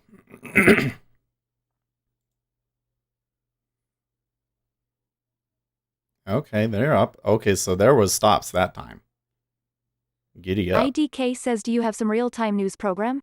Okay, so I'm using the Jigsaw one. Okay, so the Gary Richmond Rich was says on 20. wide bracket order waiting 643 Consumer long confidence 591 short on YM. 131.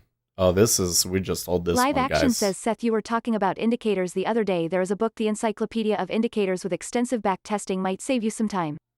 Oh, does their back testing show you any particular indicator is particularly good? Gary Rich says, here we go long. Giddy up. Giddy up. Hit that. Yeah. Easy. A few stops. That was not as wild as I thought it would be.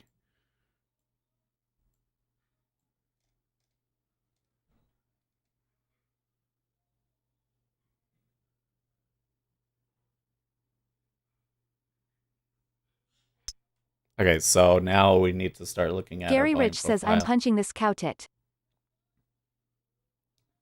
So there was 3266 was Algo Gary Rich Lover's says, adding every spot, 10. right? I think that 66 is definitely in the sights. Gary says he's Live adding Action every says 10. some work, but I am not an indicator person personally.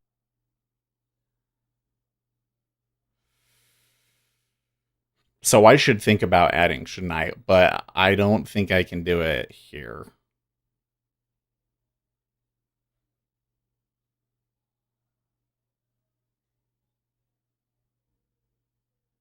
No, and then there's no like actionable signal for me either.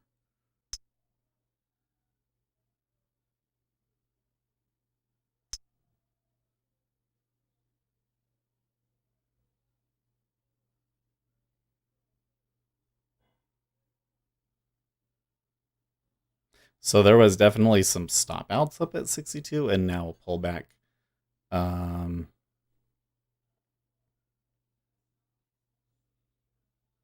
Was this kind of the location of that? Yes, it was. So this might actually be, maybe you could take a continuation. I think that if I didn't have the loser before, then I could take a continuation here. But because not, I think that I should just let this one contract run. Those numbers were really positive.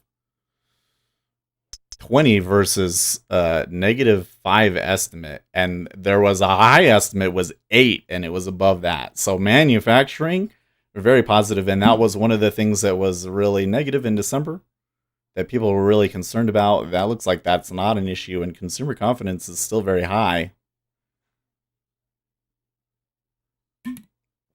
So those are great economic numbers to fuel what is already an excellent technical setup for stops to get kicked out here. And we'll see what happens.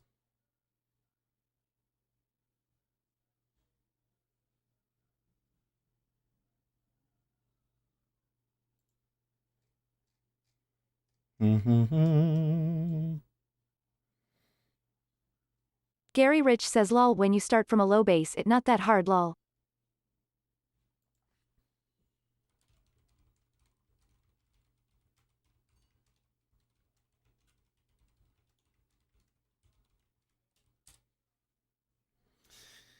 Darn. That is a really big wick. Gary Rich says to make the higher number on consumer senti.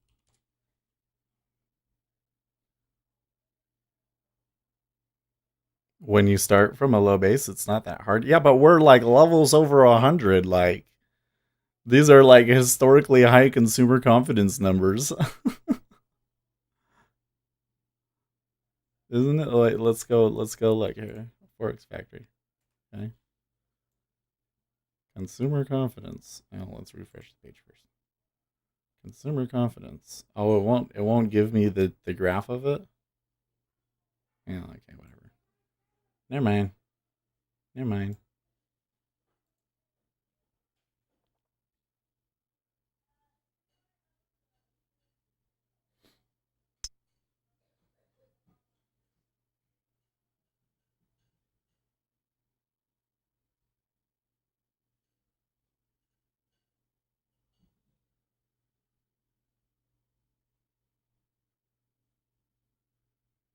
Ooh, yeah.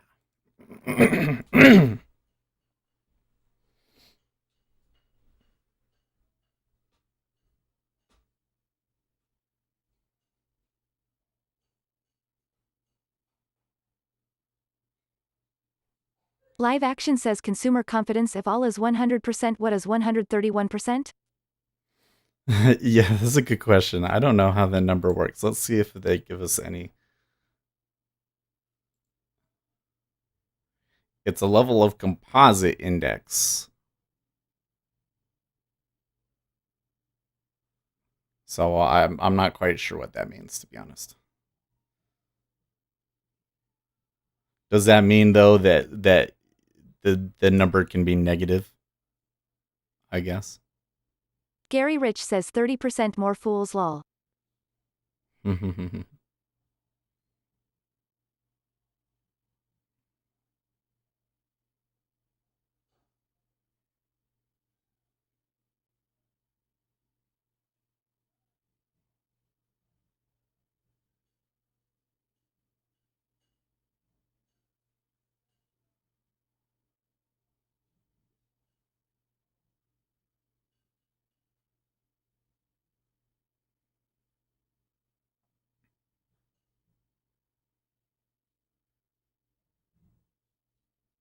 Oh, what was that? Did you see somebody try to sweep the sellers there and the buyers just completely absorbed it?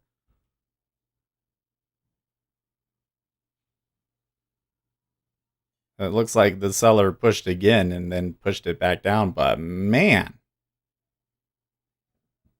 Oh, if they go and push a new high, that guy's going to be upset. Come on. I want to see it. It would be so much fun. Come on. Yeah, not as exciting as I thought. They did extend it by a tick though.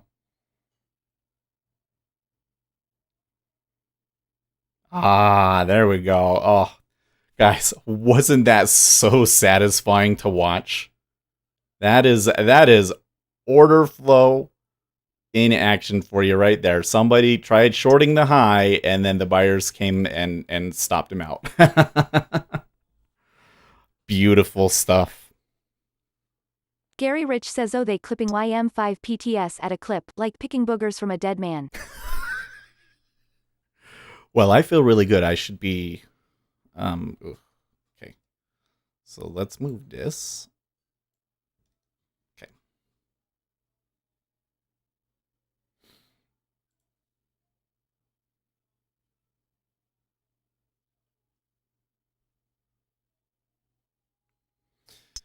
Oh, it's starting to look really good.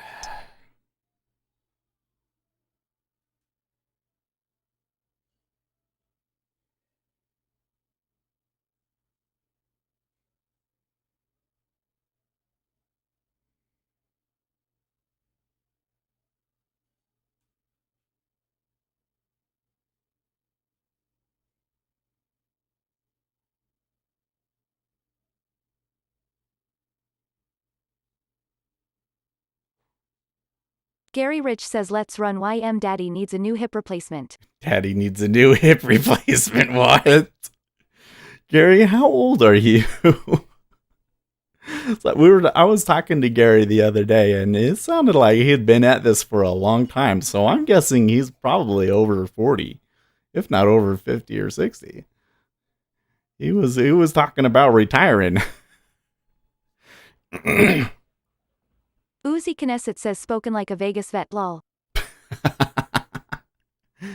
Oh man.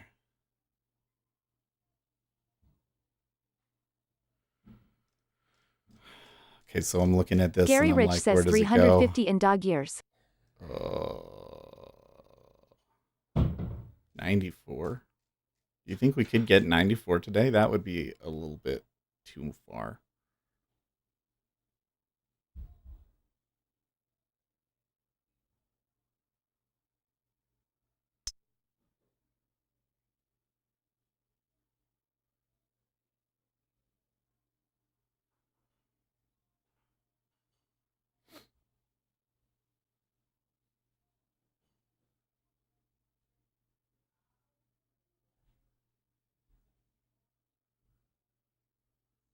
Uzi Knesset Okay. says offers piling up in ZB to meet Big Dick at 16.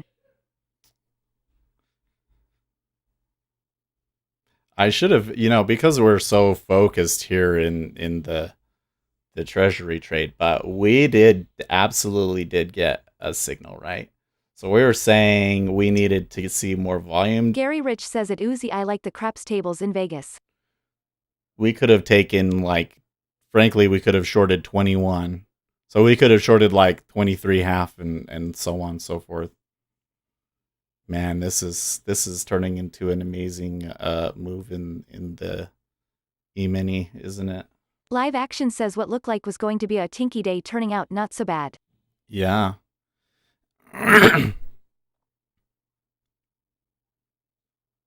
Well, it kind of makes you wonder because of all of that action between Uzi here. Knesset says Herlin Dice with dusty vaginas on both arms lol. There was a lot of order flow there. I think that these guys were buying up in here and then they puked. Gary Rich says at live yep. I think these guys in the treasuries puked, and this at 22.5 is probably the guy that was fading them all, taking his profits and laughing. So good for you, Mr. 10K Iceberg at 22.5. You made money, and we're all impressed.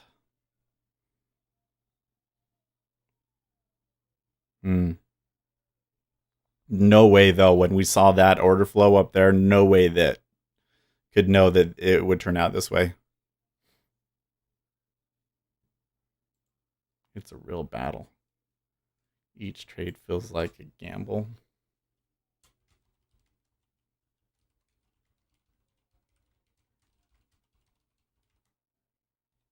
Sergio Ortega says morning, nice trade.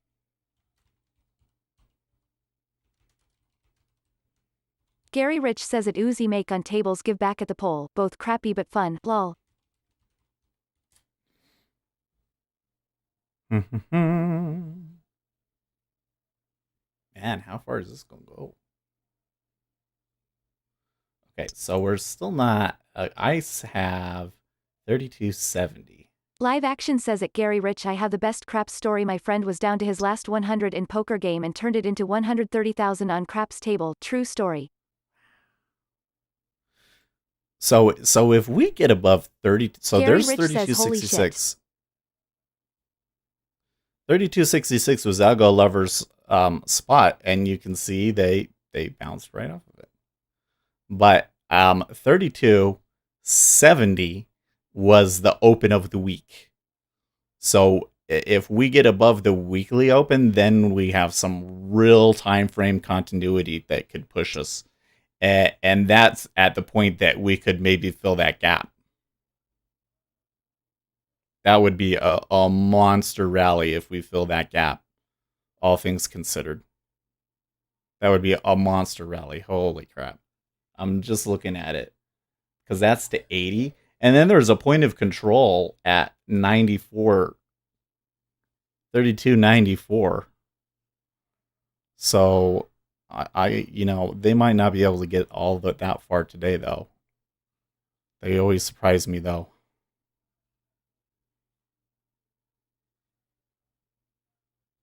Okay, so now they're pushing above 66, and there was the guy's stop. 1 point past that, and there was stops. Interesting. Gary Rich says my EXGF once rolled so many times, she made shit tons for others. And it was her first time. She was so hot that night.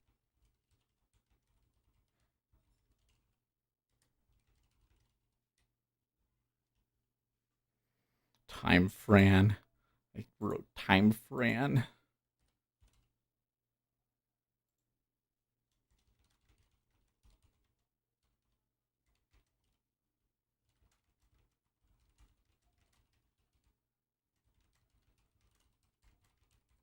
Uzi Knesset says I can smell the menthol cigarettes and cheap scotch lol.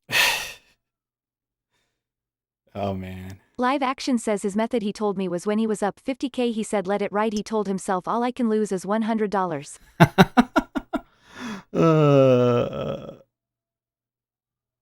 So what, from $100 into $130,000 on craps?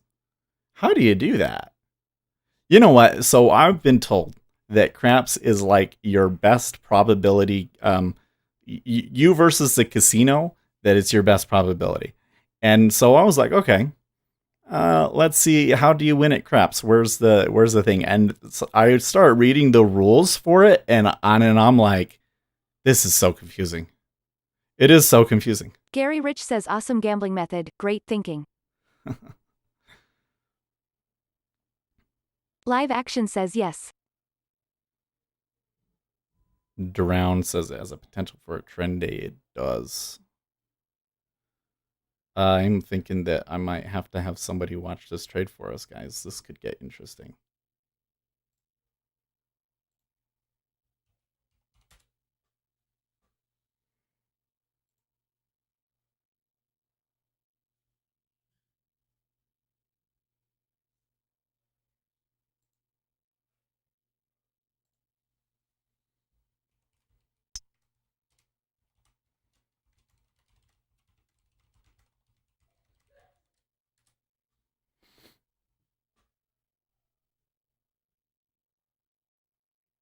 Mm-hmm.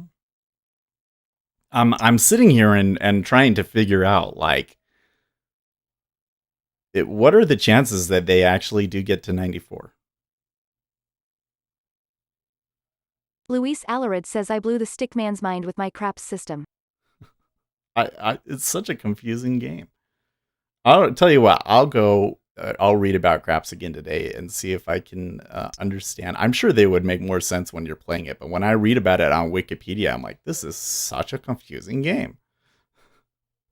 It seems to me like craps is intentionally confusing, so that you're likely to lose Uzi money Knesset from it says because one you can don't interpret understand that very it. interestingly lol. You know what I mean? They make the rules complicated so that it's difficult for you to pull the edge out of it.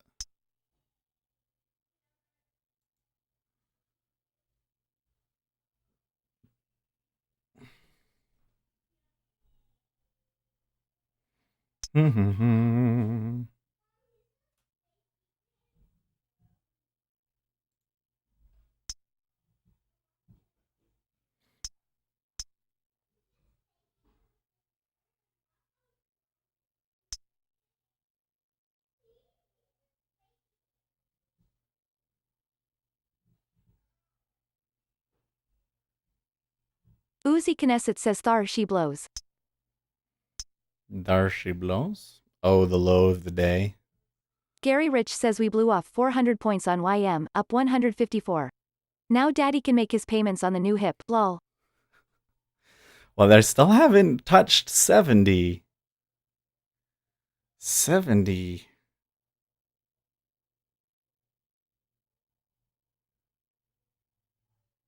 Gary Rich says the real money on craps is the odds.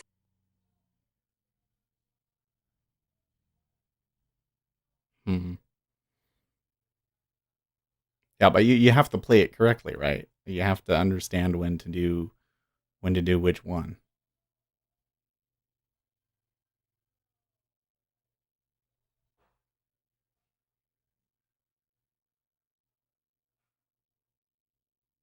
Hmm.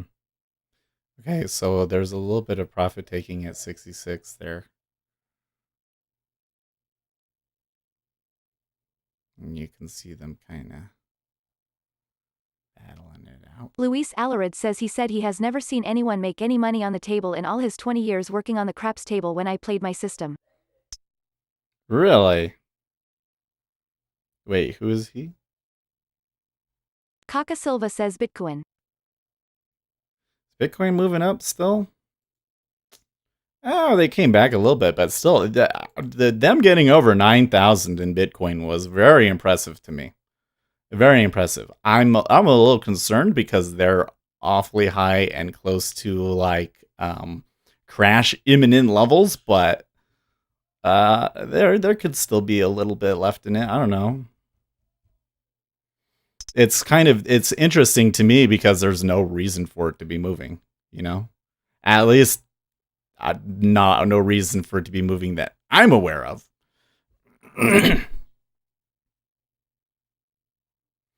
It's just going.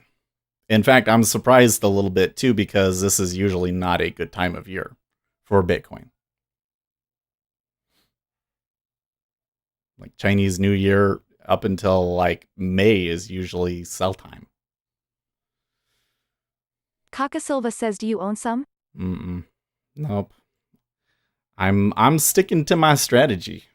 Live Action says, sad story, I have another friend who won around the same 100k or so in Baccarat Trump Casino, sent him a birthday card to pick up a special scotch bottle, he was fond of that bottle.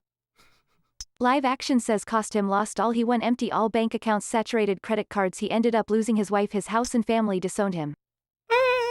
That's an awful story. Live Action. Gambling is a drug. I'm telling you. Something that I have learned in trading is that we are not as in control of our behavior as we want to think that we are. I think because we have such a strong, here in the United States at least, such a strong tradition in the Judeo-Christian values, and that's all about personal responsibility, that, you make your choices, and based on what choices you make, you go to heaven or hell. And so this idea that, hey, you are susceptible to certain things, and that in some instances you can be in a place, maybe you could have made a decision earlier to have avoided that situation, but you can be in a place where you just don't have a whole lot of control over yourself anymore. That's very contrary to the traditional culture, but the science and everything that we have learned absolutely backs up this idea that there are situations where you can have habits, and the way that the chemicals trigger in your mind and everything else like that you can absolutely lose control. And gambling is just like that, because gambling is a false feedback loop that triggers the dopamine. Even when over time you're going to lose money. And so you could continue to double down over and over again, even though Luis obviously Alarid the says, expectancy I is always responsibly negative. blow my hard-earned money in the markets. Gary Rich says, I'm stacking money away, gonna go to Panama for stem cells. My For body stem needs new cells. shit injected. I can't date 25 years olds with old body. It's a young man's world. It's a young man's world, so he still hasn't told us how old. I guess he's not going to tell us how old he is. But I'm starting to picture in my head this like old 80-year-old guy like genetically engineering himself to look like he's 30 again, so that he can pick up chicks at Monte Carlo. Oh man. Okay, there, got back Gary up Rich to says, 67. Okay, you're 50. Oh, okay. Yeah, that totally makes sense though. It's so interesting to me. Well, it's not. I mean, it should be. The gurus there are, you're always older guys. When did you start? How old were you when you started trading? Now that's a question. It takes a long time to get good at it. Gary Rich says Utah has a stem cell treatment center, it's $45K to do. Wait, Lucy really? Knesset says he said he was 350 in dog years. Lol. Oh man. Oh man. Okay, they're breaking new highs again. I'm okay, so they're still not to 70 though. 70 is the big level, right? 70 is the big level. When we're at 70, Kaka Silva says some man lost over 100 mil and got bankrupt. bankrupt. Gary Rich says 29 years old in 1998. Live Action says at Gary Rich, you young whippersnapper, wish I was 50 again. Okay, so now we are break even on the week, positive on the week. All time frames are green.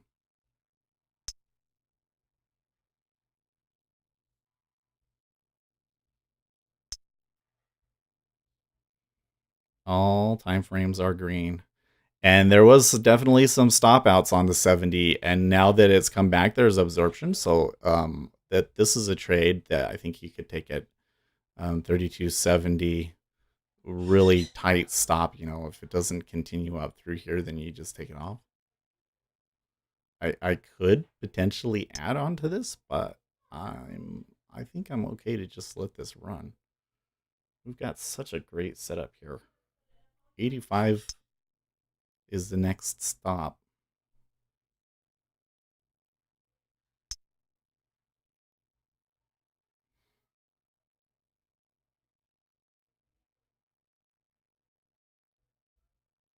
Kaka My, Silva oh says, do you my. using Merrig?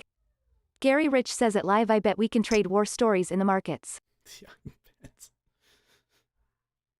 So Gary was 29 years old. I was like 32. So that's about the time. I think if you could get into it when you were 19, and you have that extra 10 years on you, and especially when your brain is a lot more flexible and stuff, man. Don't you think? Don't you think you would be like that much better if you started when you were 19? Or heck, if you started when you were a little kid. I would like to teach my kids, but none of them have the attention Live span for Action it says yet. at Gary Rich, that's for sure, lol. I'm thinking maybe when they're 14, maybe I can get them to sit down and do it. Mm-mm.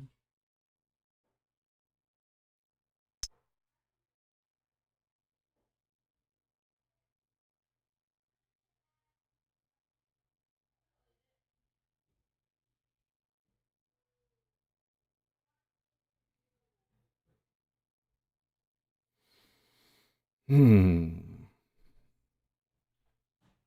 Luis Alarid says I should be a very rich man trading since 91 a day after UCLA graduation, still enjoy trading. Wow. Wow, wow, wow.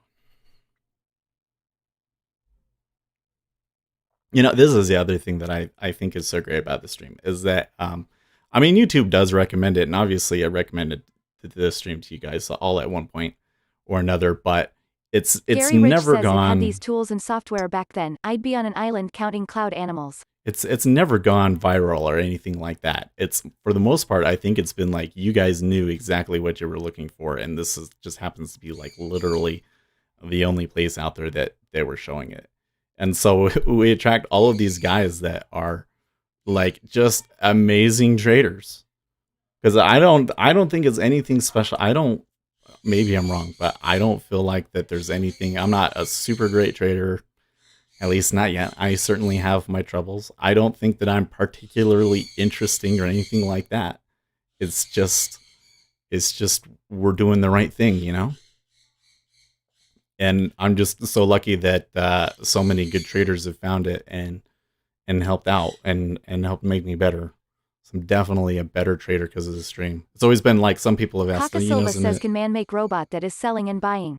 block sell. isn't it too much of a Luis distraction? Alarid says I'm green today on the RTY. And it definitely can be a distraction, but I think that the benefits far outweigh the downsides to it. Live Action says Seth, you will be, I see it in you. Thank you, live action. I hope so. I mean, I think I got one thing going for me, and that is that I very much understand the idea that just because it looks like it's working to me doesn't necessarily mean that it has a positive expectancy, and so we have to go through all of the steps and really prove it out.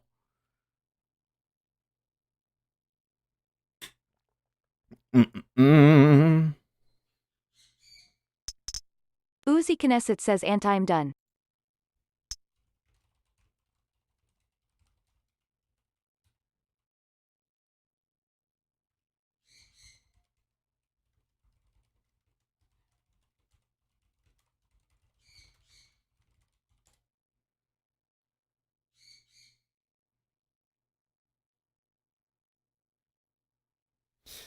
So the thing that's still with kind of some of the things that I've been looking at.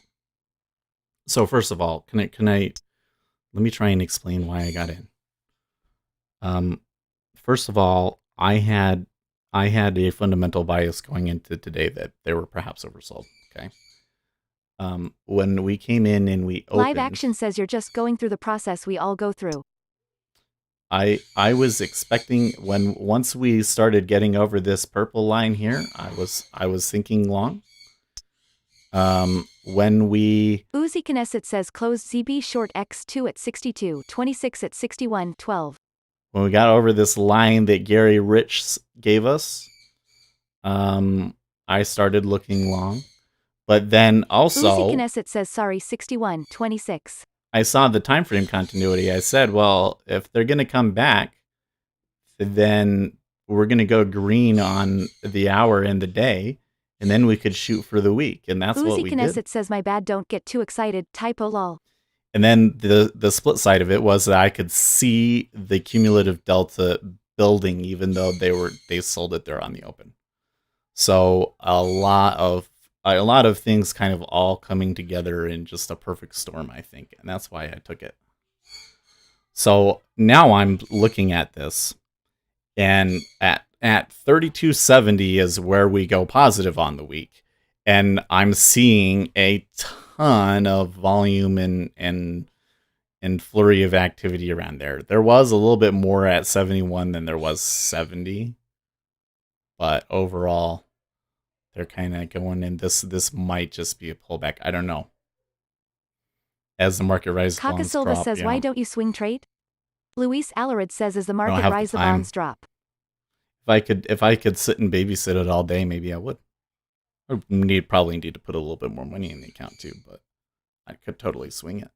I mean, I think that this one, I think what I'm going to have to do is wait for my wife to come back from taking the kids to school and have her babysit it. I don't know, like, so I could take it off here at 70 and just say positive on the week is a good enough spot, or I could hold it and hope for them to close the gap. I'm not sure. Like, it seems like they should be able to do it, but I don't know what the probability is. Is that like too greedy? Now on the split side, I mean I have things set up so that no matter what, I'm. IQ says what time did you short Uzi?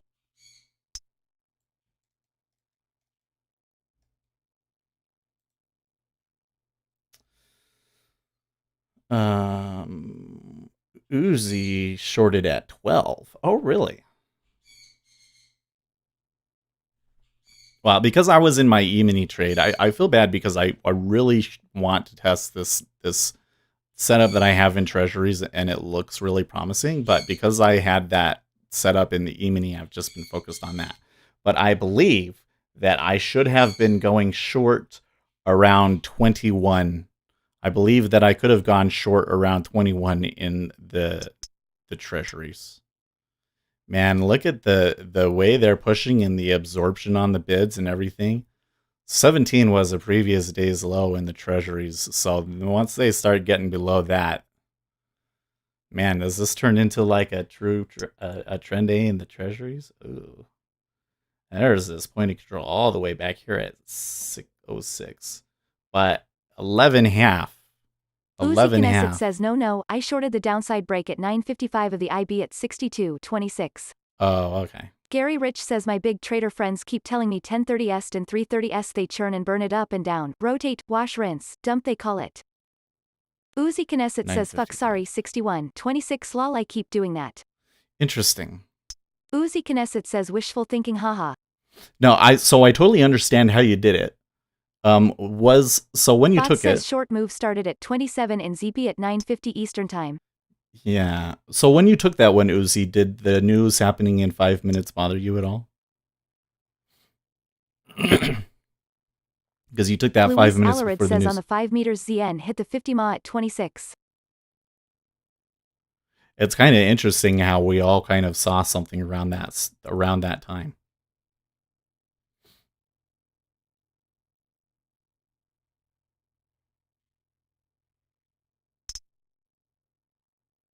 Uzi Knesset says I set my stop and just let it go. Just a matter of not giving a shit to be honest. Okay. That wouldn't have been my one hang up, but I can see what happened there, right? Is we probed into the initial balance, we made it to the high of the initial balance, we never pushed below it. So then when it comes down and it breaks out of the initial balance, you just straight up take it. Good setup. Doesn't happen very often, but that's probably the third time I think that you've shown that's happened and it worked out that way. Uzi Knesset says thought I saw absorption on the bid at 61.12 and moved my bid there and just took it. So I think like maybe you test that one out and maybe it doesn't always work and they break out and then they push higher. Like that could totally happen. But the few times that I think that it has happened and it's worked out were really good trades. So I Bot says measured move down in work ZB off could test 160.31. 31. So help me out here, John, on the E-mini. What do you think the chances are that they close the gap? The weekly open Kaka gap. Silva says can I use this platform out of USA? What platform? The Ninja Trader? The Jigsaw? I don't think there's any platform that you can't use outside of the United States, is there? Maybe there are. I doubt it, though. Pretty sure that almost all of those brokers have a foreign introducing brokerage in addition to it because there are things that they can do with the foreign brokers that they can't do in the United States that is worth the money to them. What do you guys think the chances are that they close the weekly open gap, which would be around 32.85, and then above that naked point of control at 32.94? Can they do it? I mean, we've had a big move so far, and to get up there, that this Kaka move Silva would have to says be this twice as big. platform you using. Bot says S gap at 93.5. Yeah. Uzi Knesset says the 955.5 M bar opened below the trigger line, so I waited for someone to be willing to sell 26 and just jumped in. Stop was 3 ticks at 29. I figure blow up past the trigger line would null the trade. What are the chances they close that?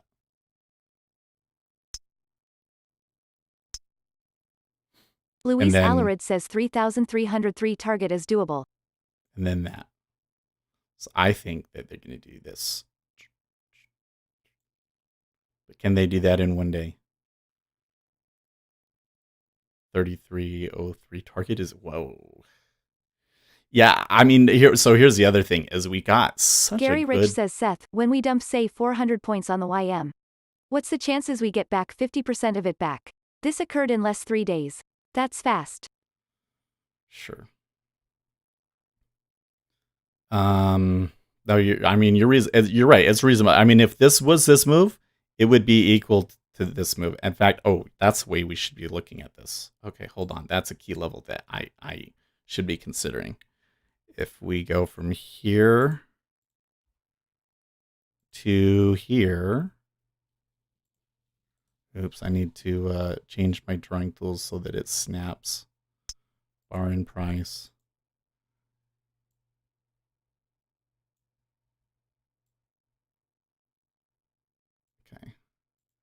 3285 is the 50% retracement.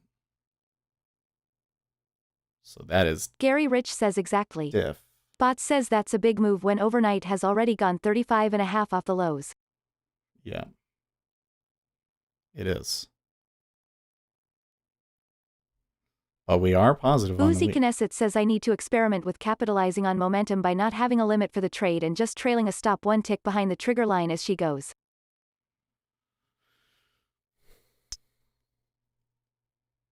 You know, Bot says but another 20 points from here? yeah, it would basically be another 20, 23 points from here.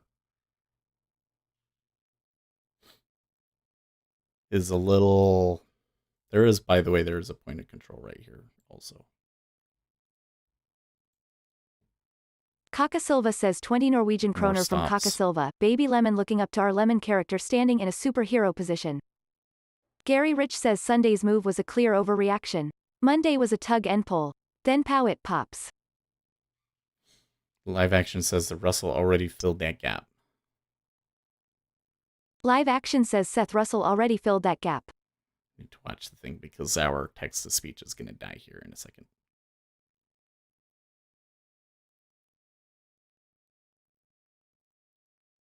Okay, I need to use the bathroom. Uzi Knesset says that approach would have worked for that trade for the most part, but I would have been out at 19 instead of 12.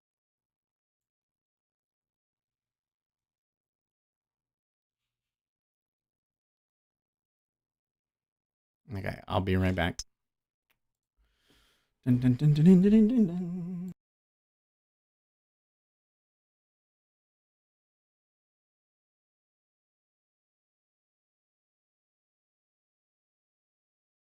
Bot says you'll get your answer when they test halfway through that gap around 3,281.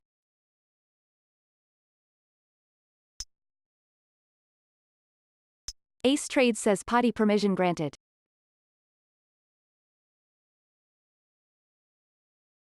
Uzi Knesset says wow $100 in the micro? I hope this one is real ya doof. Fazula Tazabayev says Tode is a big get together.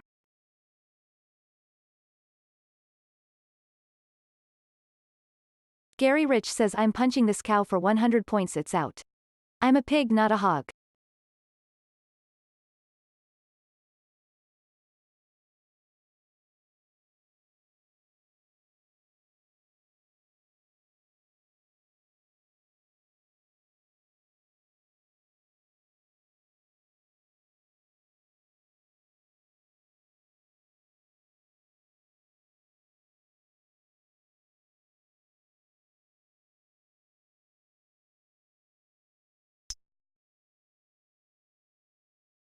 Uzi Knesset says I like how the robot can pronounce a name in Russian but not the word today, lol.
Oh my gosh, guys.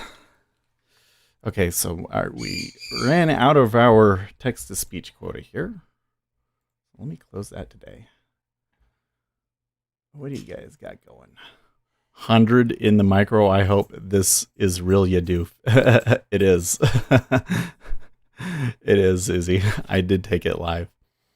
Potty permission granted. You'll get your answer when they test halfway through that gap around 3281. Okay, so John is saying 81 and then 85.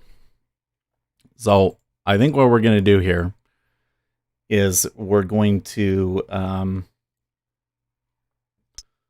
put the order in.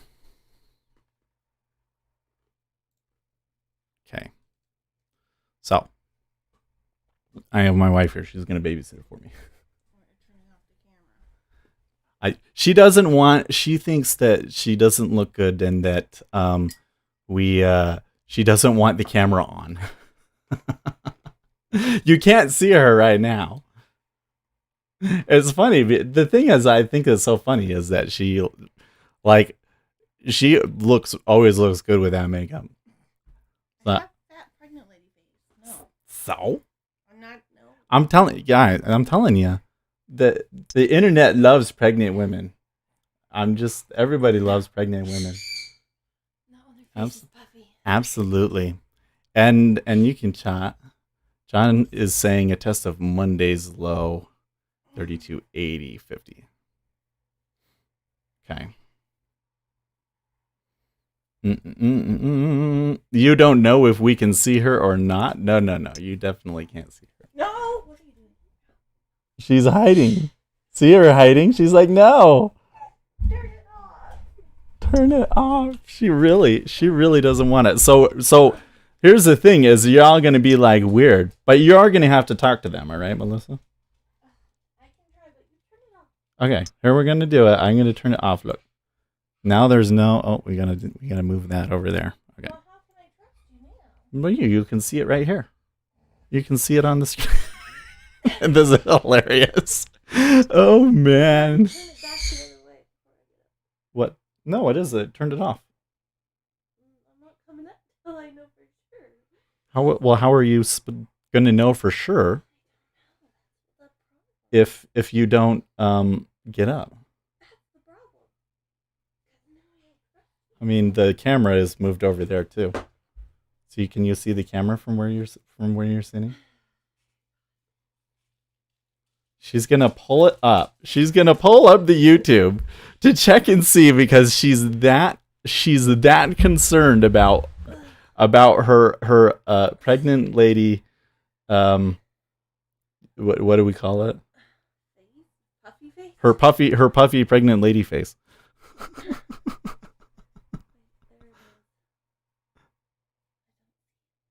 Yeah, that's because we turned the camera off. See? Uh-huh. I promise. Man. I mean, honestly, we're only talking about like 30, 50-year-old men, right? My face is puffy. Oh, she's putting the lens cap on the camera so that I can't turn it off on her. Okay, so let me try and explain where we're at here. Okay, I'm gonna move this. We want it to hold 70. So we're okay with that. We want it to run up to this order here at 85. Is where our target is. That would be 50%. She knows how sneaky you are. The lens, no, she can't. You won't see it. So she will talk to you, but she insists that you do not see her with her puffy pregnant lady face. So, but she'll talk, and then I'll drive into work and I'll see. So we want it to go to the 85. I'm willing. If it gets to 70, then we'll take it off. Okay. If it gets past 9:30, that's the London session closes at 9:30. So 9:30, 10 is probably the longest we want to let it run. So it's already got the stop in. Mm-hmm. That's the stop right there is at 70, and the target is up at 85. So do you see why I'm saying this is here's Long way. I'm gonna just bring this over here. And how do I turn it off? Just to turn it off. If it gets to 9:30. Yeah, I'll explain that in a second. So here was on Friday we had a big sell, and then on Monday we opened up significantly lower, and we're looking for them to fill in that gap that they created on Monday, which was unreasonable. So we're looking for them to. This is also 50%, so we're looking for them to come back to 32.85, right? So that's why. So that's kind of how you gotta watch it. If there's a crazy move, it'll just hit the stop. That's fine. It might just hit the stop anyways. We'll see. So when you stop it, Kaka gave us a wow. Thank you so much, Kaka. You guys are so great. That is $30 in NOK? What currency is that? Can we agree, Seth? Is this? Thank you, Ace. Ace says, Melissa, thanks for the baby shower invite, but we have a family birthday then. We really should have done it last week. It's so funny that we did that. Openness. I did create a sim account for her, but the one time that she looked at it, she I rocked that one day. Yeah, well, she said it was too boring the last time that she did it. This First day I did good. this might be. I mean, it's not going to be boring. I expect that we'll continue moving up. Bot says 32.78 to 32.80. Okay. Well, I'm gonna let her play it by ear a little bit. He's saying that we might only get to there. So. What is the huge amount of ticks you want that to go? Right, I know. Like so this is I'm a little. I feel a little bit what is the word, conflicted about this, because it was a scalp that is just running, and so we're just letting it run. You don't necessarily want to turn a scalp into like a swing trade or a long-term trade or anything like that. That can be troublesome. So we do want to take our profit today. This is a good test for if we ever decide to do swing trades, though. But it is pretty far. But I mean, that's why I was showing you this, right? That was Friday. That was Monday. That's today. Each one of those is a day, right? So that's kind of where we're going. and so okay, so to stop it, when you're done, you do stop streaming, and then end stream here. This one and that one. Okay. Let's rename this. I catch a huge runner in ES.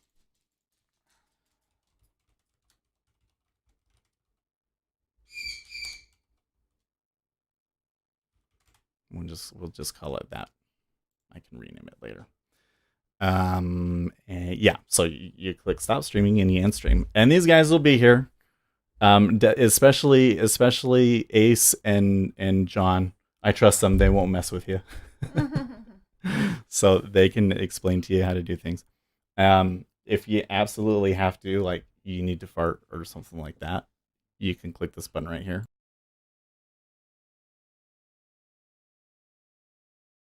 That turns off the microphone. Okay. But what do I do with that again? So it doesn't happen before 9:30. Oh yeah. So if it doesn't happen before 9:30, then you would just click one of these red columns to get out. Yeah, one click. If you put it here, that's your limit order, right? If you do it right here, that will get in. Where was that button during all the copying? I mean, usually when I'm muting it, yeah. Anyways, but yeah, hopefully, I think it should get up to. We could, maybe it's reasonable to move it down to the 80. I think that is a good thought. since we're doing it like this. So we'll do that. All right. But if it's like 9:30, but the main reason that we need you to be here is just like if the power goes out, this should keep running, but just get out right then and there if the power goes out. Okay. These lights will turn off.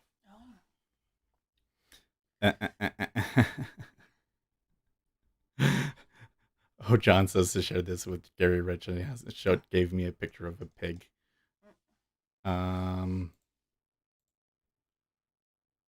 You're right.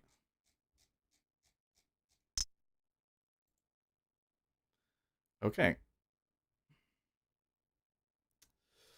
Smash a Bit says, "Okay, Seth got a huge runner. Now he's going to hold every trade going forward until it comes back to break even." Yeah, well, I did run it up, so we're taking a pretty good chunk of change no matter what. But yeah, okay, comfortable. I think so. Okay, cool. So I'm going to try and drive to work as quickly as possible. Safely as possible. Yep, and try and read out every message that they're saying and talk to them. All right. From there. Mm-hmm. Oh boy.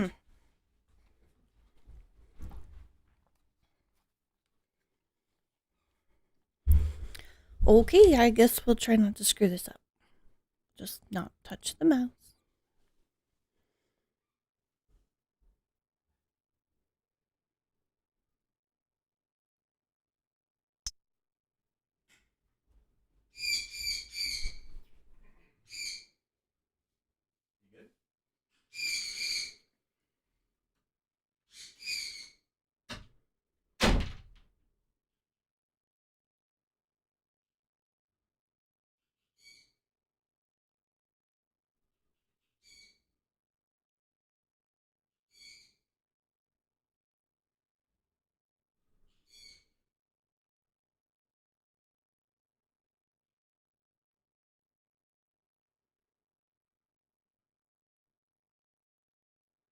The birds are very annoying. Very loud. They are squawking. You probably just heard them, but he closed the door, so.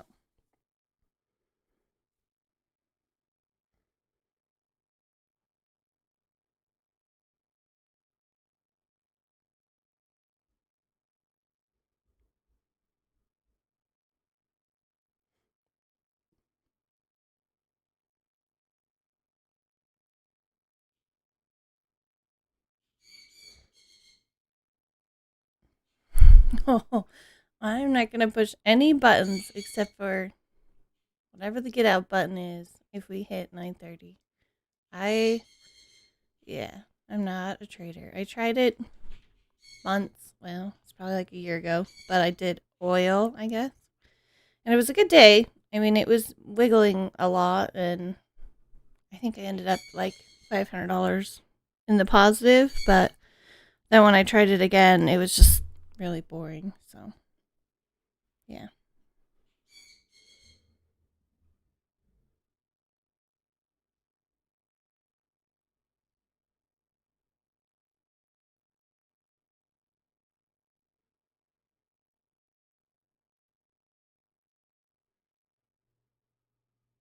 Seth's voice sounds weird to me on stream. I've told him that like 100 times. I don't know what he does when he talks, but it sounds different in real life as on the stream to me, but not bad either way.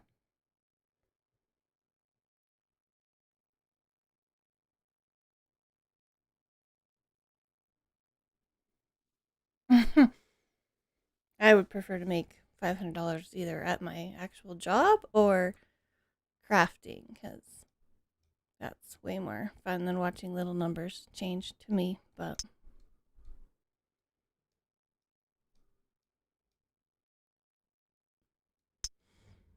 that is a long ways to go to get to this red thing.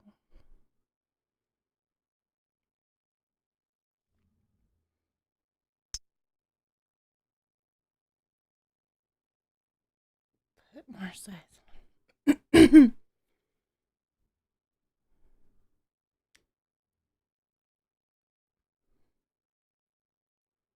I do have a crafting room. Mine is in the basement, but it's a finished basement. I have a whole bedroom as my crafting room, and it is full of every craft you could probably think of. So, I mean, I don't wake up early enough to go in there while he's trading, but when he plays his online games, then I go sew or do whatever craft I want in my craft room.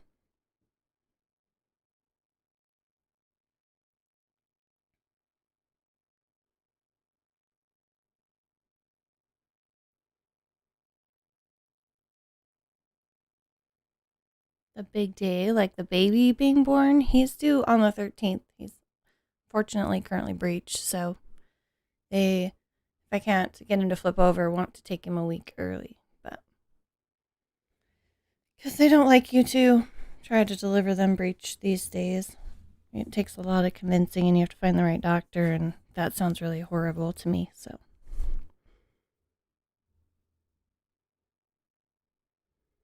I'm not buying anything. I'm just letting it go to this line. But it is kind of, well, it's still moving.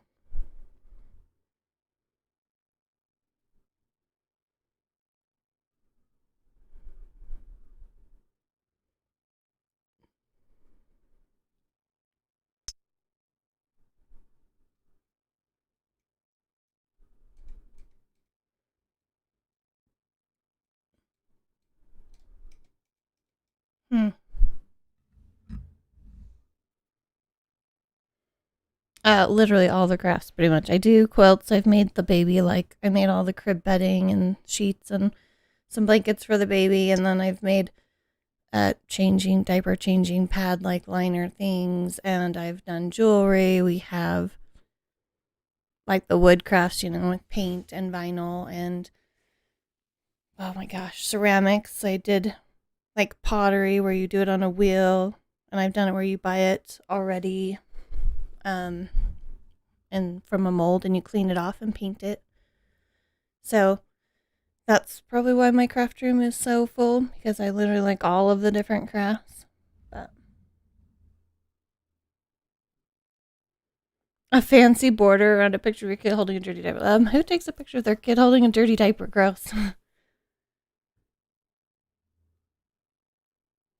I could, though. I have plenty of fancy craft things. I could make that picture look good, I guess.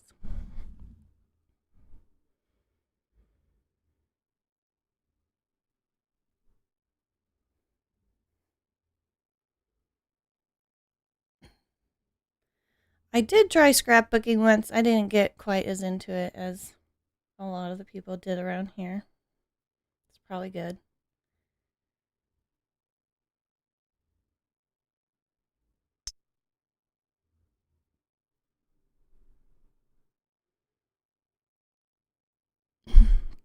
Collecting women's shoes. Okay.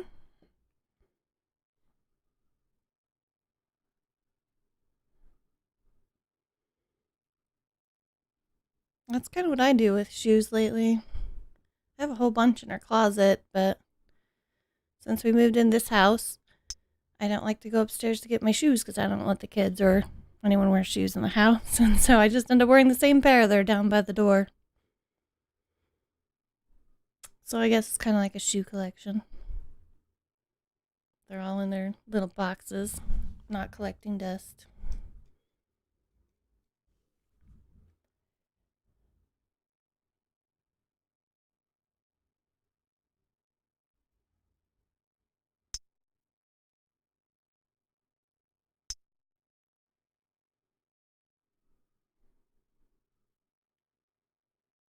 Short signal on E.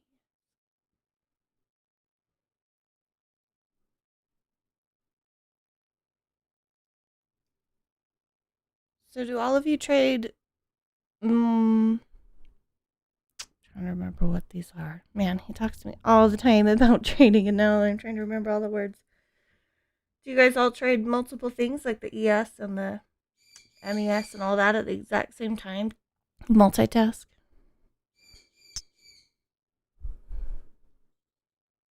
Set stop on the MES is 3280. It's way up there.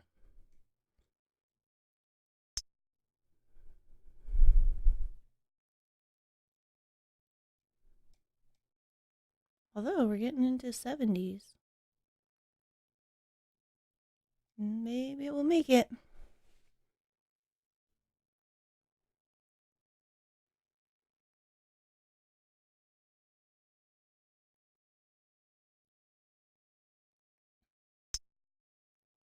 I'm not messing with anything. I don't even know what account he's trading with right now. That's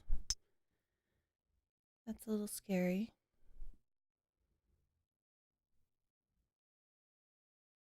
Man.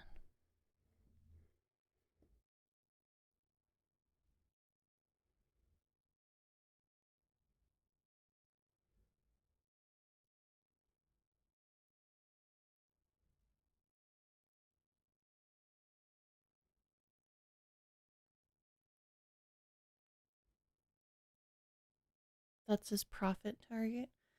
Okay. Well. Oh, the stop is the bottom one, maybe? Yeah, 1S is probably what that means. It's 3270 right now. Right there.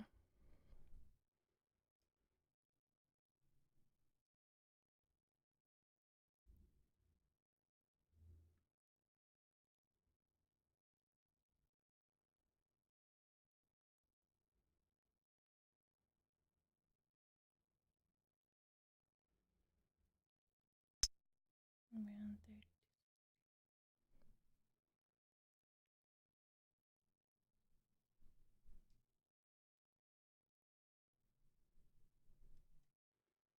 He probably moved it up. Maybe it was lower.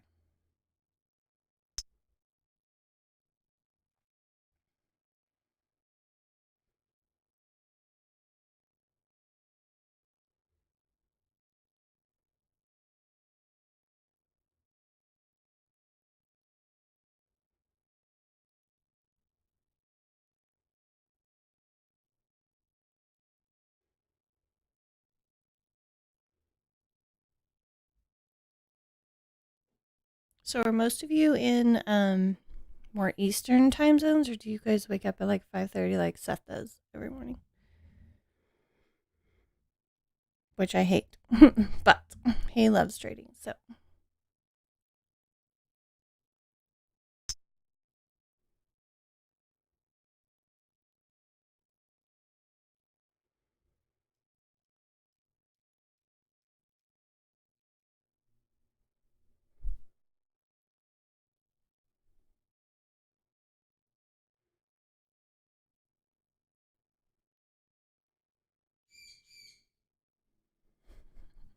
Just start punching the keyboard. I would probably do something really awful if I started punching the keyboard. I know enough about trading not to do that.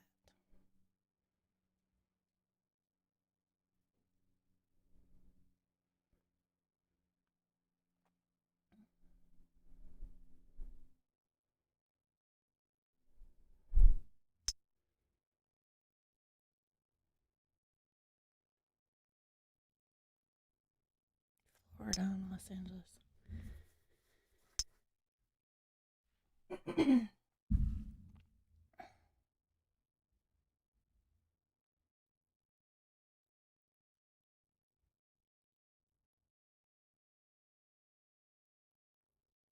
Get up at 5:30, you'd never get a trade. Yeah, me either. I prefer to be sleeping at that time. Jeez. Seth does have his bad days sometimes.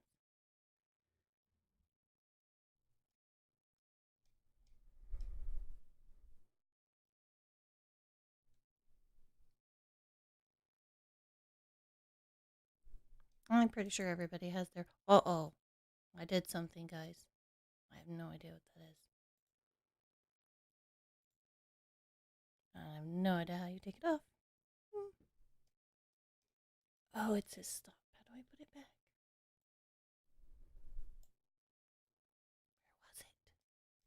goes by 80. Don't tell him.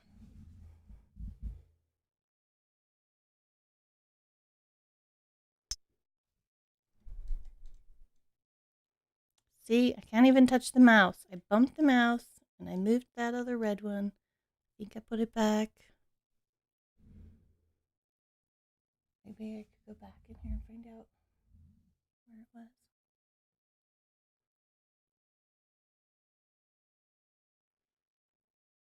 There's so many windows open on this computer. Oh my goodness.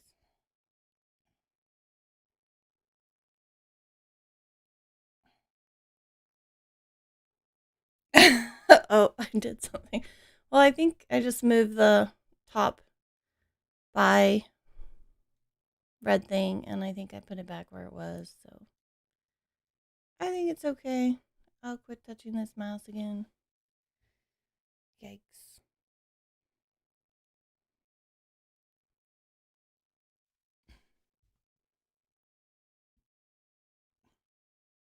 Oh, good. I only have to do this for like 15 more minutes, so come on. Move, little thingy.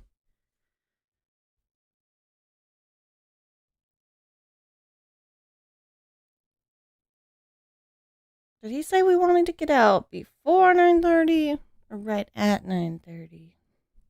I didn't pay her good attention.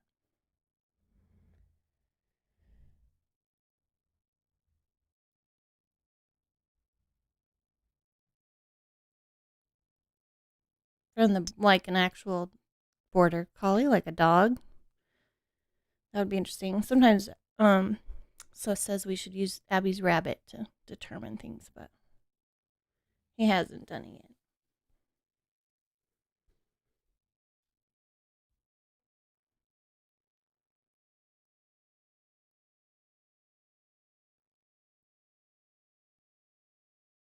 And what does sweep the leg mean? Always remember to sweep the leg. What does sweep the leg mean?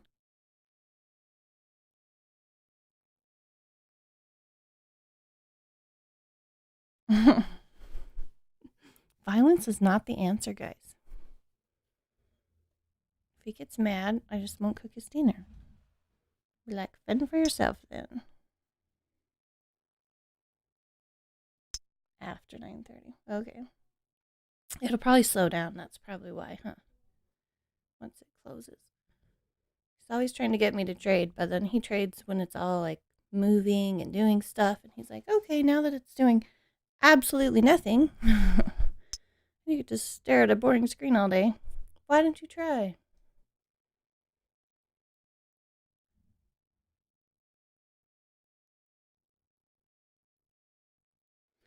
Reading some business news to continue the entertainment. Right. Do you guys not see how many windows are open on this computer? I don't know. I don't know where the business news is. Jeez.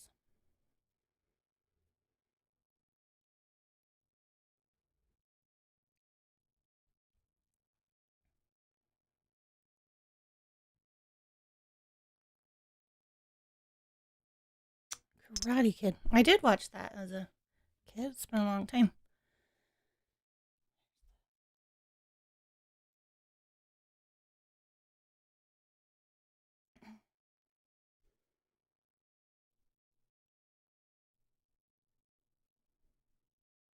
Dish the dirt. He's kind of the same as when I met him. He's kind of quiet and I don't know, it's kind of funny. I don't think he'd be mad if I told you how we met. We met on Facebook actually in a singles group, and he was gonna have a game night, like where you go play board games and stuff at his house. And I had just joined this group, and he had invited me to go. And he was, just inviting a ton of people. And I guess to send the invite on Facebook, you have to actually be friends. But since I had just joined this group and there were all these people trying to friend me, and I have my kids' pictures on Facebook and stuff, I was like, no offense, but I'm not just going to start adding all these people to my Facebook, because currently I just use it with my family because we're all spread out. And he's like, well, that's okay. I just wanted to invite you to this event. And he sent me a screenshot of it. And I was like, yeah, like, I'm going to just show up at your house for some supposed event. Because I had been catfished a few times and, yeah, lost my trust in the people in the dating scene, I guess. And so he was like, okay, well, I mean, we can meet before then if you want. You can see that I'm not a weirdo. And then you could come hang out. And I was like, okay, sure. I have, stuff going on both of the nights because it was like 3 days away or something. But if I'm done with my one friend, he's filming. I had a friend that filmed his own little movie things. And he was using my basement because at that time I lived in a house with an unfinished basement. And so he was using my creepy basement. And he, Tinder for Mormons. Actually, Seth and I were both, Seth was on Tinder and he convinced me to sign up for Tinder after we became friends. But, so anyway, we met up for like yogurt one night, I think, before his, little game night thing. And we both pretty much saw each other and like, oh, we'll just be friends because he had just come out of some sort of relationship and I had just come out of a relationship. And as you guys know, he's bald and he's only a little taller than me. So he looked a lot like the guy I had just gotten out of the relationship with. So I was like, nope, I'm not going there. I'm not doing shorter, small, bald Ben. So no offense, obviously, married one. But I was like, no, that's enough. No more of those type for me. So we just were games for a while. No, actually, not hopscotch. Hopscotch's not a board game. Oh my goodness, guys. That's a play on the ground game. Like, that's a school game, not a board game. We're talking like Uno and Monopoly. And we actually ended up playing this game called Ultimate Werewolf, which is actually pretty fun. But, so yeah, we met that way, wrote each other both off as being friends, and ended up living like 5 minutes away from each other. So we ended up hanging out or carpooling to different events in the singles scene. And that's how we became friends and stuff. And then somewhere along the way, we started dating. So nothing too exciting, but I mean, works.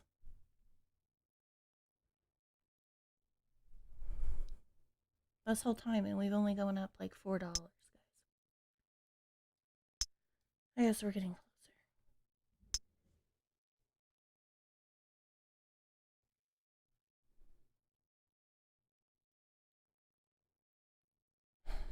No, he was in the friend zone when we first met. And then he got out of the friend zone. I know it's like an elusive thing that everybody says can't happen, but it happened.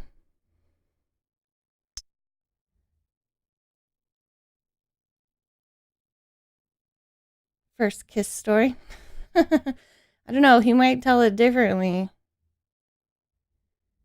It was kind of funny because we had just, we live around the Salt Lake City, so it was winter, so we went to go to the Temple Square and like see the lights with a bunch of other single people.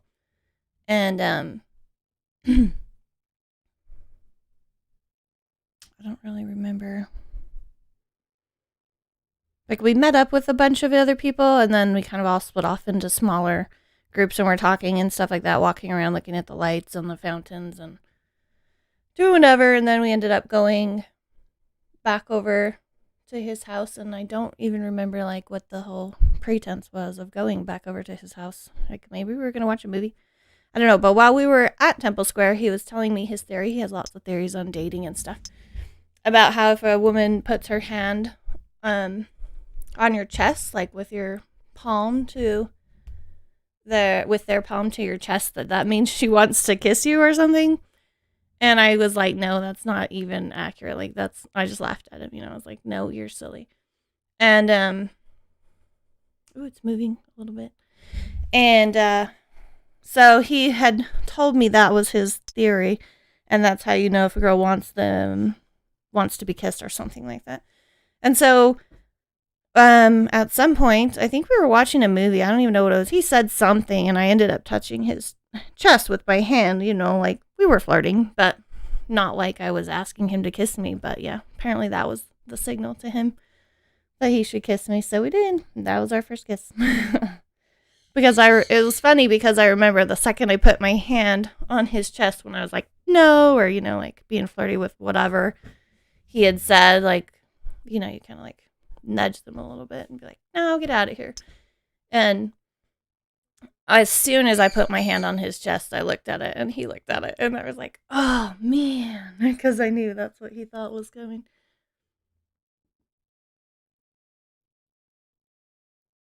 I guess it was a good kiss because many more followed.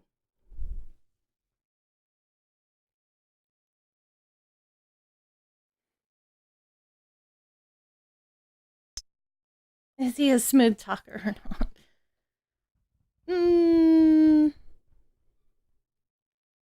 He's a talker. I don't know if he's a smooth talker, but he is a talker. He talks a lot. We talked a whole lot when we first were friends about psychology stuff because I have a psychology degree. So I really liked hearing his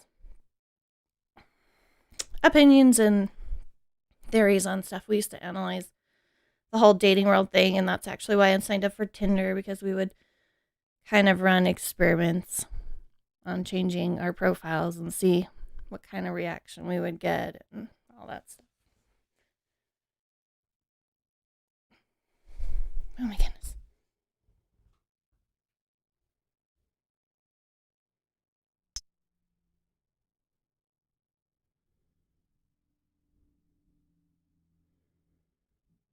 From a caveman series? No, but I shouldn't say that, but I think he did read some books. Like,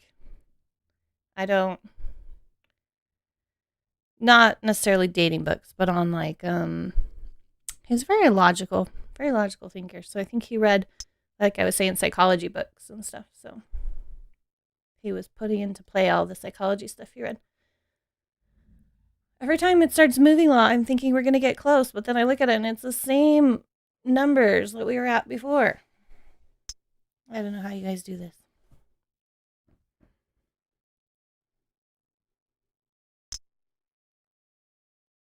Tinder is a dating app. Usually used for hookups, I would say, but slightly less of a hookup app, I guess, in the area we're in. And he had a theory at the time that if I don't know where he read it, but he learned something about the algorithm of how it decides who to try to hook you up with, like based off your Facebook likes and dislikes and people you know. So we would test that out. We would like different pages on Facebook and stuff and see if it would recommend us different types of people. And it did.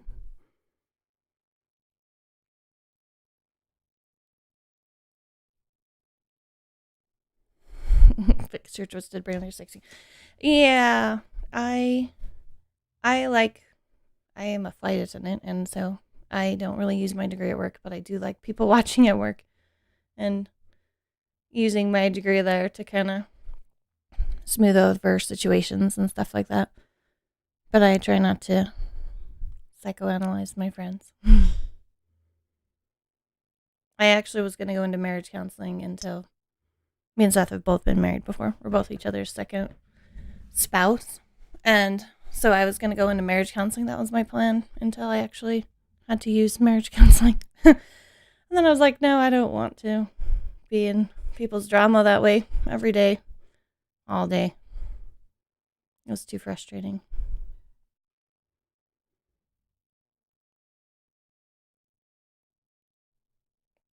You like the flashing lights.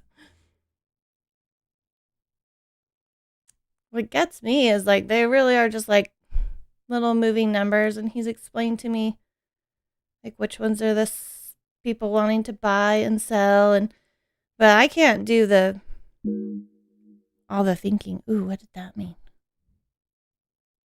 I don't know what that beep just meant. I don't know if you could hear it or not, but there's too much thought that goes into selling and buying, and when I did it, I just clicked on things. Like if I thought it was going to go there, then that's what I would do. And it worked the first time I did it.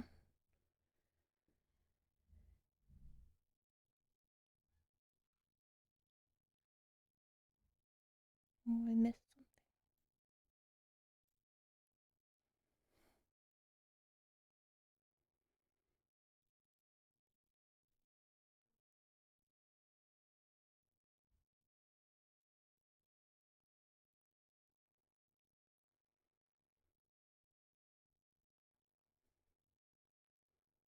You'll marry Seth in a second. I had to go back up. That's funny. Slightly triggering, but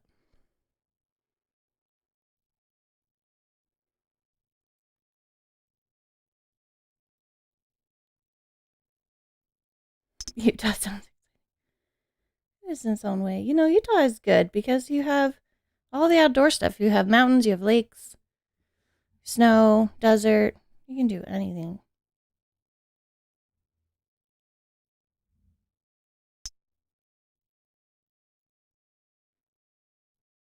Trying to catch up. Babies followed. One baby. Our other 3 kids are from my first marriage.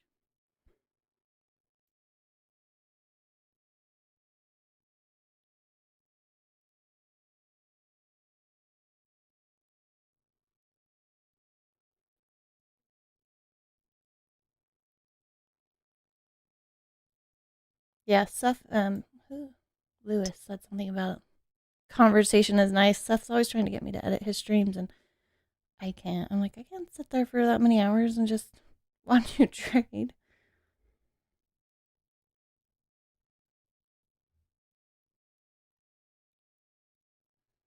Uber. Look, there's Seth. How did I miss that one?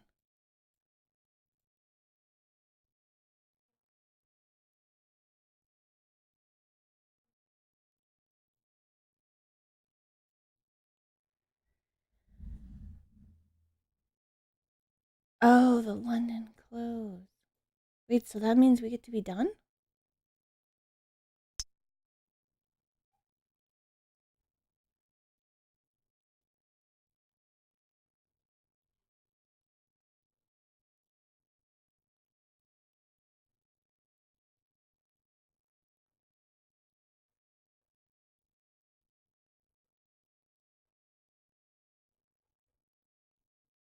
The little blue icon at the top of each dom, those things, to the left of the trash. Yeah. Yes, Seth, I see those.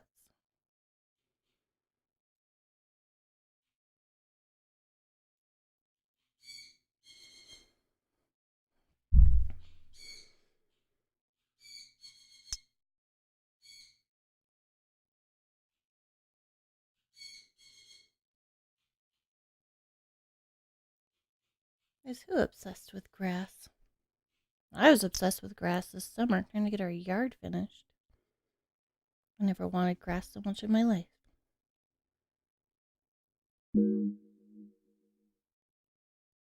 We'll recenter the dome. You want me to push a button on there? I don't know if that's a good idea.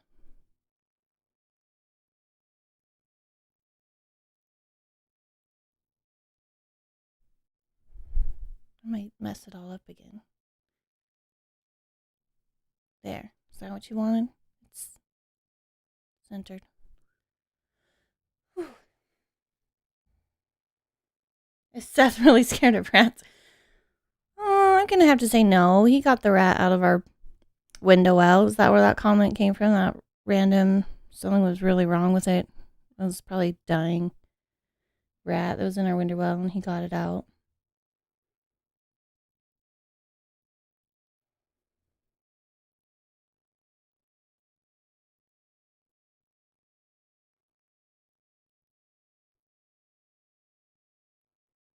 It's probably a good thing I don't know how to do much on here. I could bring up pictures for you guys, but I'm too scared to touch anything. 3 more minutes. Woohoo! What does it mean when it's down 10K? I would hope that he would realize I was kidding with that sort of a comment. I have been listening to his talk about trading for like 4 years now or something.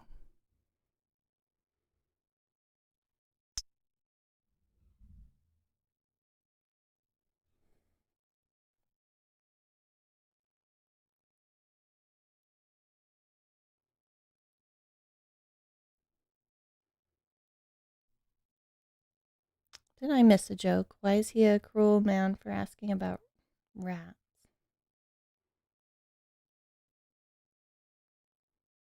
London is closed. Do I get to stop now, Seth? 9:30.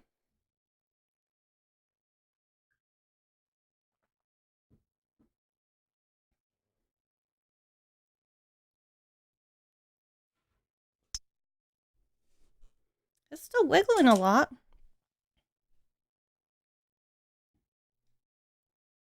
I guess it's slower. Better ask the boss man.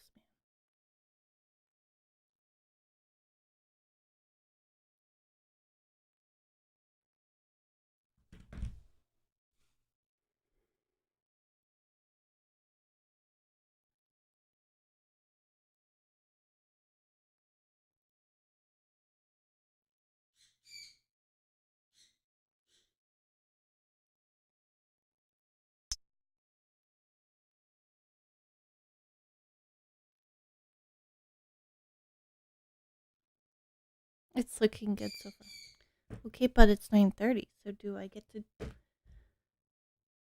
crap.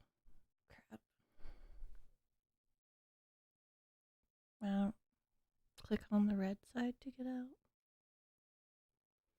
Oh, look, it's moving. Oh, look at that. Go. Go up.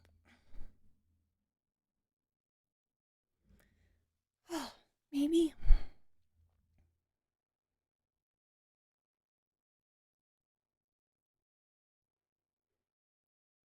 It did get closer than it has. Look at that. We're at 77. Almost 78. Should I move the bottom one up or just leave that one alone? Wiggling a lot.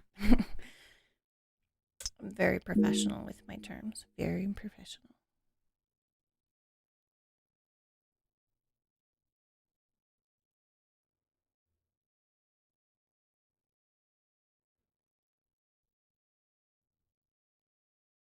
Oh, more beepy noises.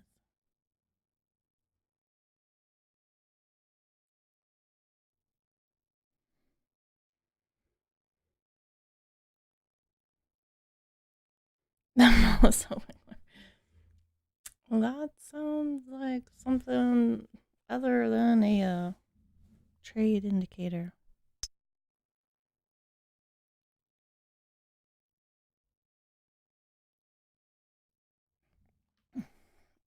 Sounds good though. Sounds good though.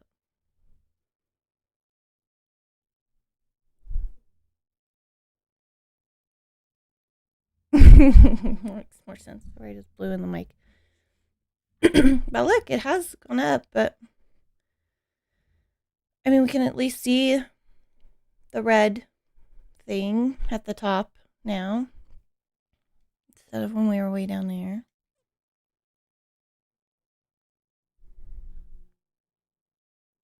But now it's going back down.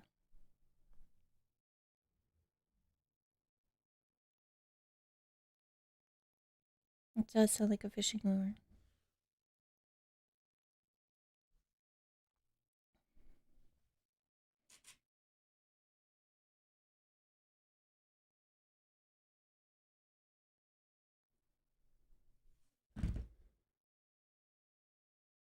I guess I might like it more than I thought because I haven't just instantly clicked out. But I really want it just to go up there now. It sucked me in.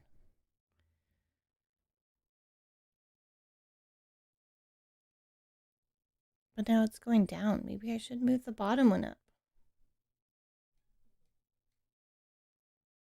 I don't remember how.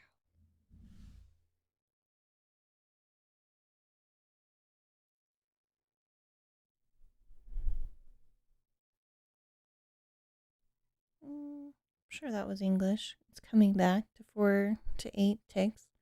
It's going to be pretty normal. Probably makes sense to somebody.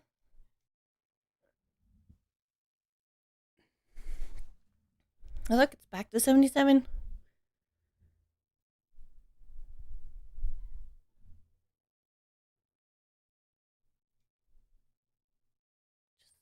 Shoot on up there. Go. Go, little buddy.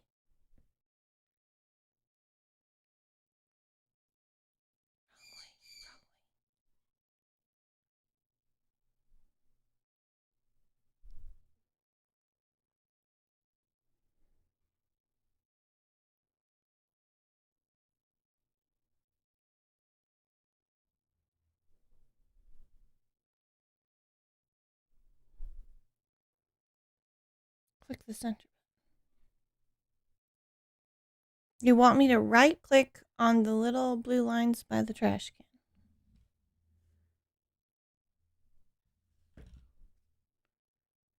Okay. Okay. Whew. That wasn't so bad. I did it.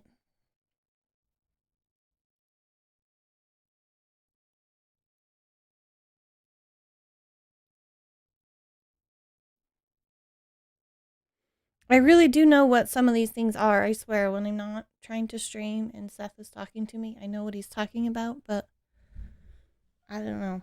Too much pressure.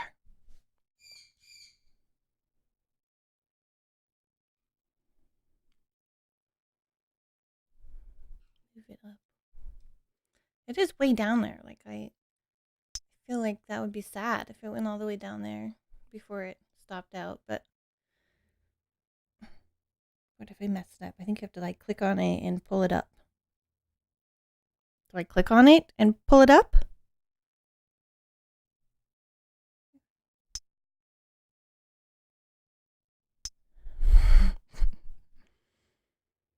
He did pop in probably as soon as he got to work. He must have been enjoying it. Okay, I'm going to click on it and pull it up, drag it up. But where did we just say we wanted it to? 73-ish? Okay. Oh, that did not work. Oh, it did work. That's great. Let's leave it right there. Let's push this button in. Look at that, guys. I'm getting the hang of it. That looks better.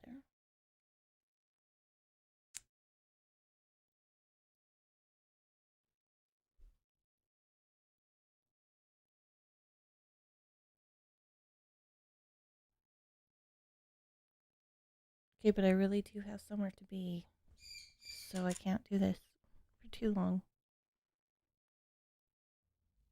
And pregnant lady bladder dictates that I cannot do this for too long.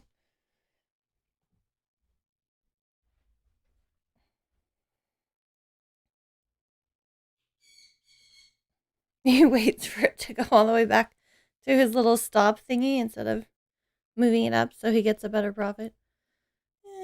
I probably believe that with some of his stories. He usually gives me the rundown before these. You can buy a new one. Gross. He buys enough things for this stream. Always trying to improve it. Always something. Like he got this new microphone, which he may have been better with the other one because the muting was easier since he's been coughing a ton. But he got a new microphone, and I think it lasted about a week before he started talking about the next new microphone.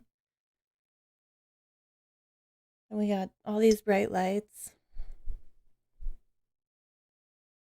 And I was going to buy this camera so the kids could shoot their littlest pet shop videos, and now it's permanently attached to his desk. You heard all about the new, it's like an Elvis microphone or something. Something fancy. But I don't know. They all look fancy to me. There we go. Sure, 55.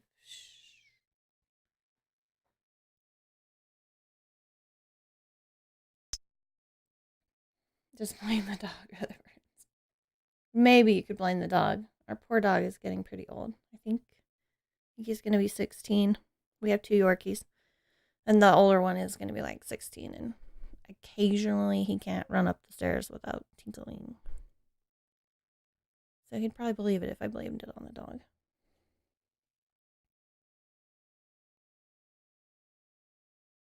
The bright lights are giving him a tan.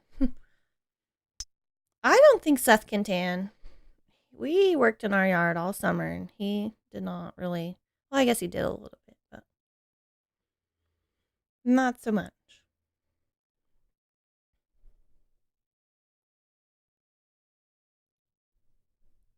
All that time. What has it been like? 20 minutes and it's gone down $1.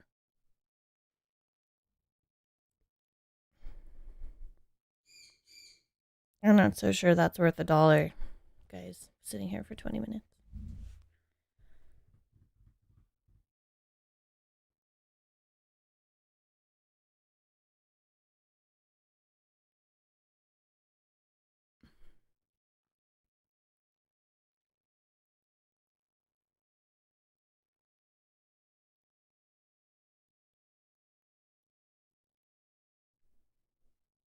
I will try to hold out for you, Seth. I will try.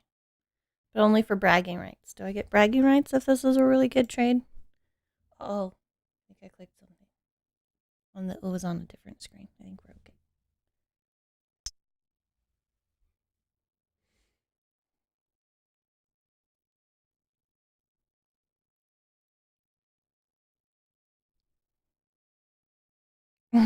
okay. But not as many as if I'd let you have the camera lens off. But trust me, that would have been too distracting for everybody.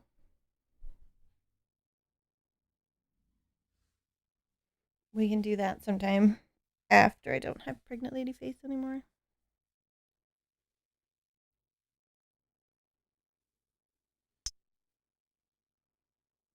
Oh my goodness, I love Amazon Prime shipping. Seth probably doesn't love that I love Amazon Prime shipping. He's always like, why is there another box on our doorstep?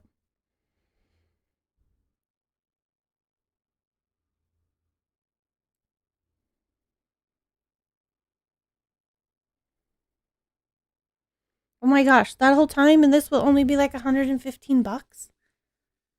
We might need to rethink this career choice. I mean, that's good, but whew. I get paid to read magazines half the time on the airplane.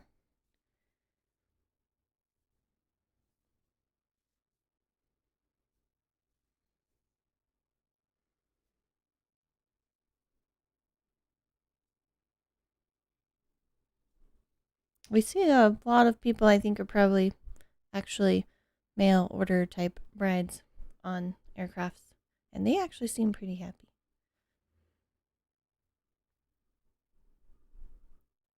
It's all about if you want it to work or not.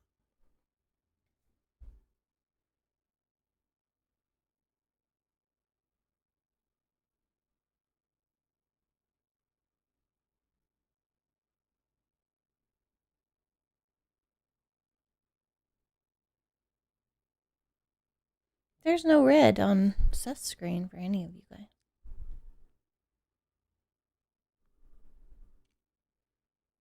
We're almost back to 77. Oh, is that where you said I could leave? Man, we talked too much. Now I have to scroll up. 32.77. Ah, it was.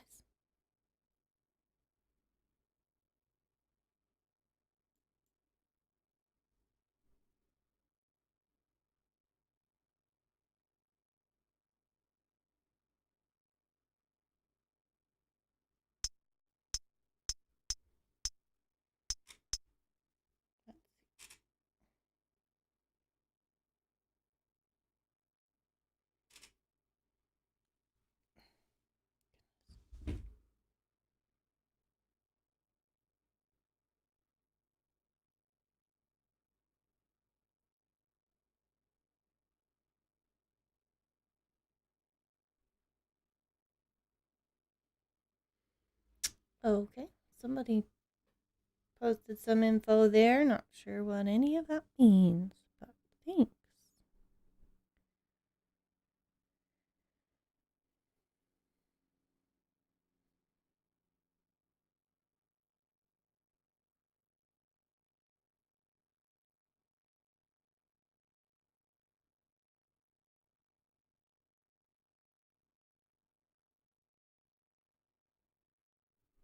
Oh.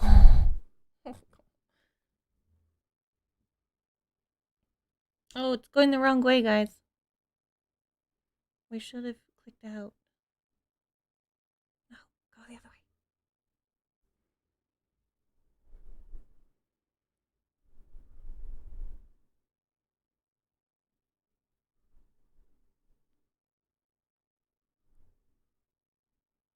Might get stopped out. That's okay. It was only a $3 difference.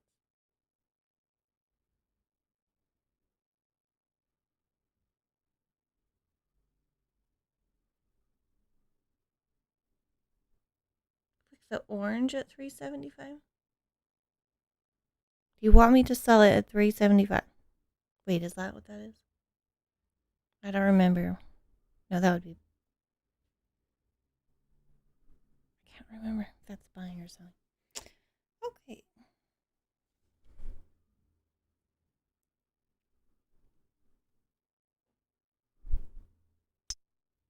Click it now. Where'd it go? But it's coming back. Look.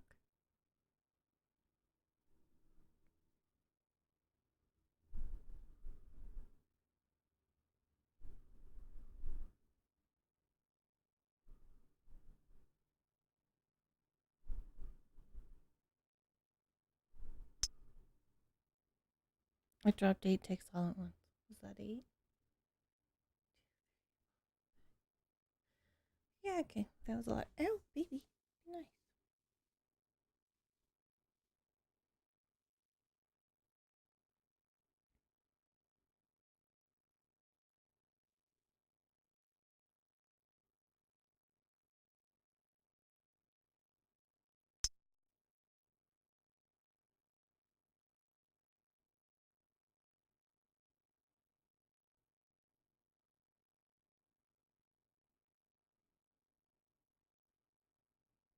Maybe we'll go back up. You're going to be mad if it doesn't go back up now that I didn't click on that 75 thing.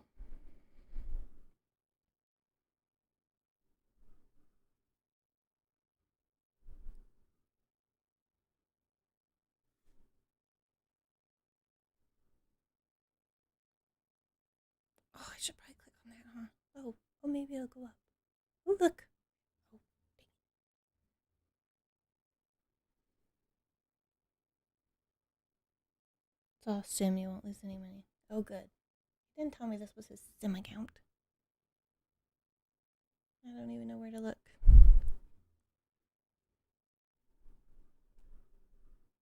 Oh, look, it went back there. Oh, it went down. Look, it's going back up.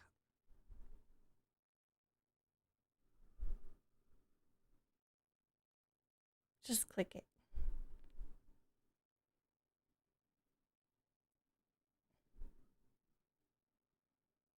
Okay, I'm going to click that little red button. Oh, I think it finished. I hope you're happy. He probably wouldn't have waited if it was his sim account. But I clicked that button. So whatever is done is done.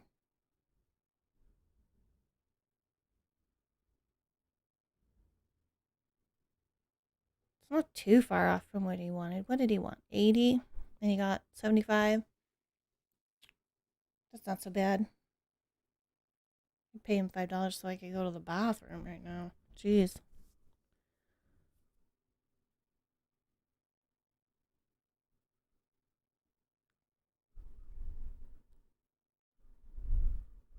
I don't know where the entry was. The stop was down at 73 or something. But I clicked out. I think it's all done now. Oh, and the door. Hold on.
Speaking of packages, that was a package.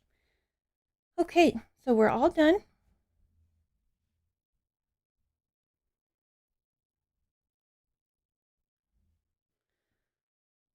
Five handle. Let me go back and see what you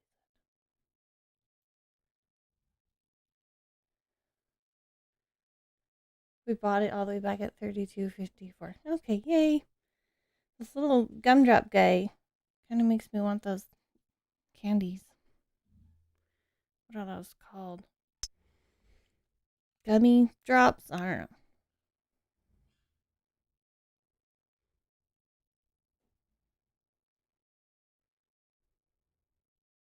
Five handles. Five handles? What are handles? Are those ticks? No, ticks would be more than that. I have to ask. And click stop on the stream in the OBS. OBS. I kind of know what that is. And the end stream on the YouTube window.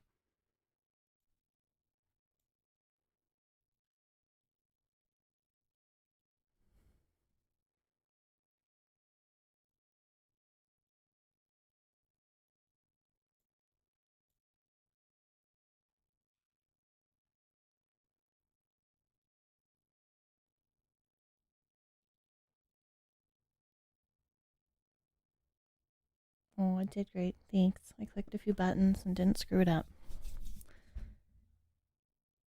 A handle is a whole point. Oh, a whole point. Is that like a whole dollar, maybe? A whole point. Foreign language.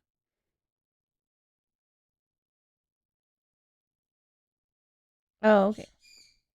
I was right. Seth is at work.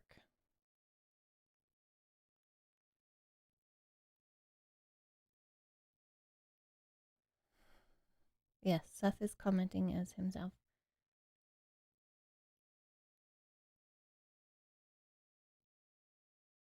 Clicking a few buttons and that's going on. Awesome. So I'm going to call that a win. And I'm going to stop the streaming.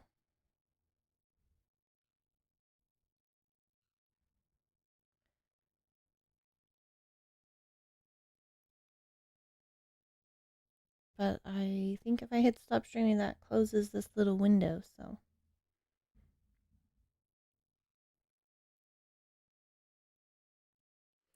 Utah has traffic, although he usually trades till the very last second, so it probably has less traffic when he leaves. At the time he leaves, and he doesn't live that far from work. It's a pretty good commute for him.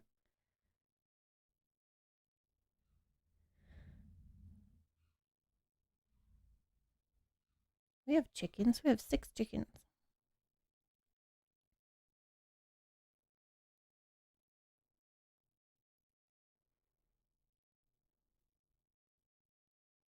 They are cute. I like them. Okay, so thanks for helping me trade. I'm going to close out, and I don't know if that will close out your little chatty thing or not.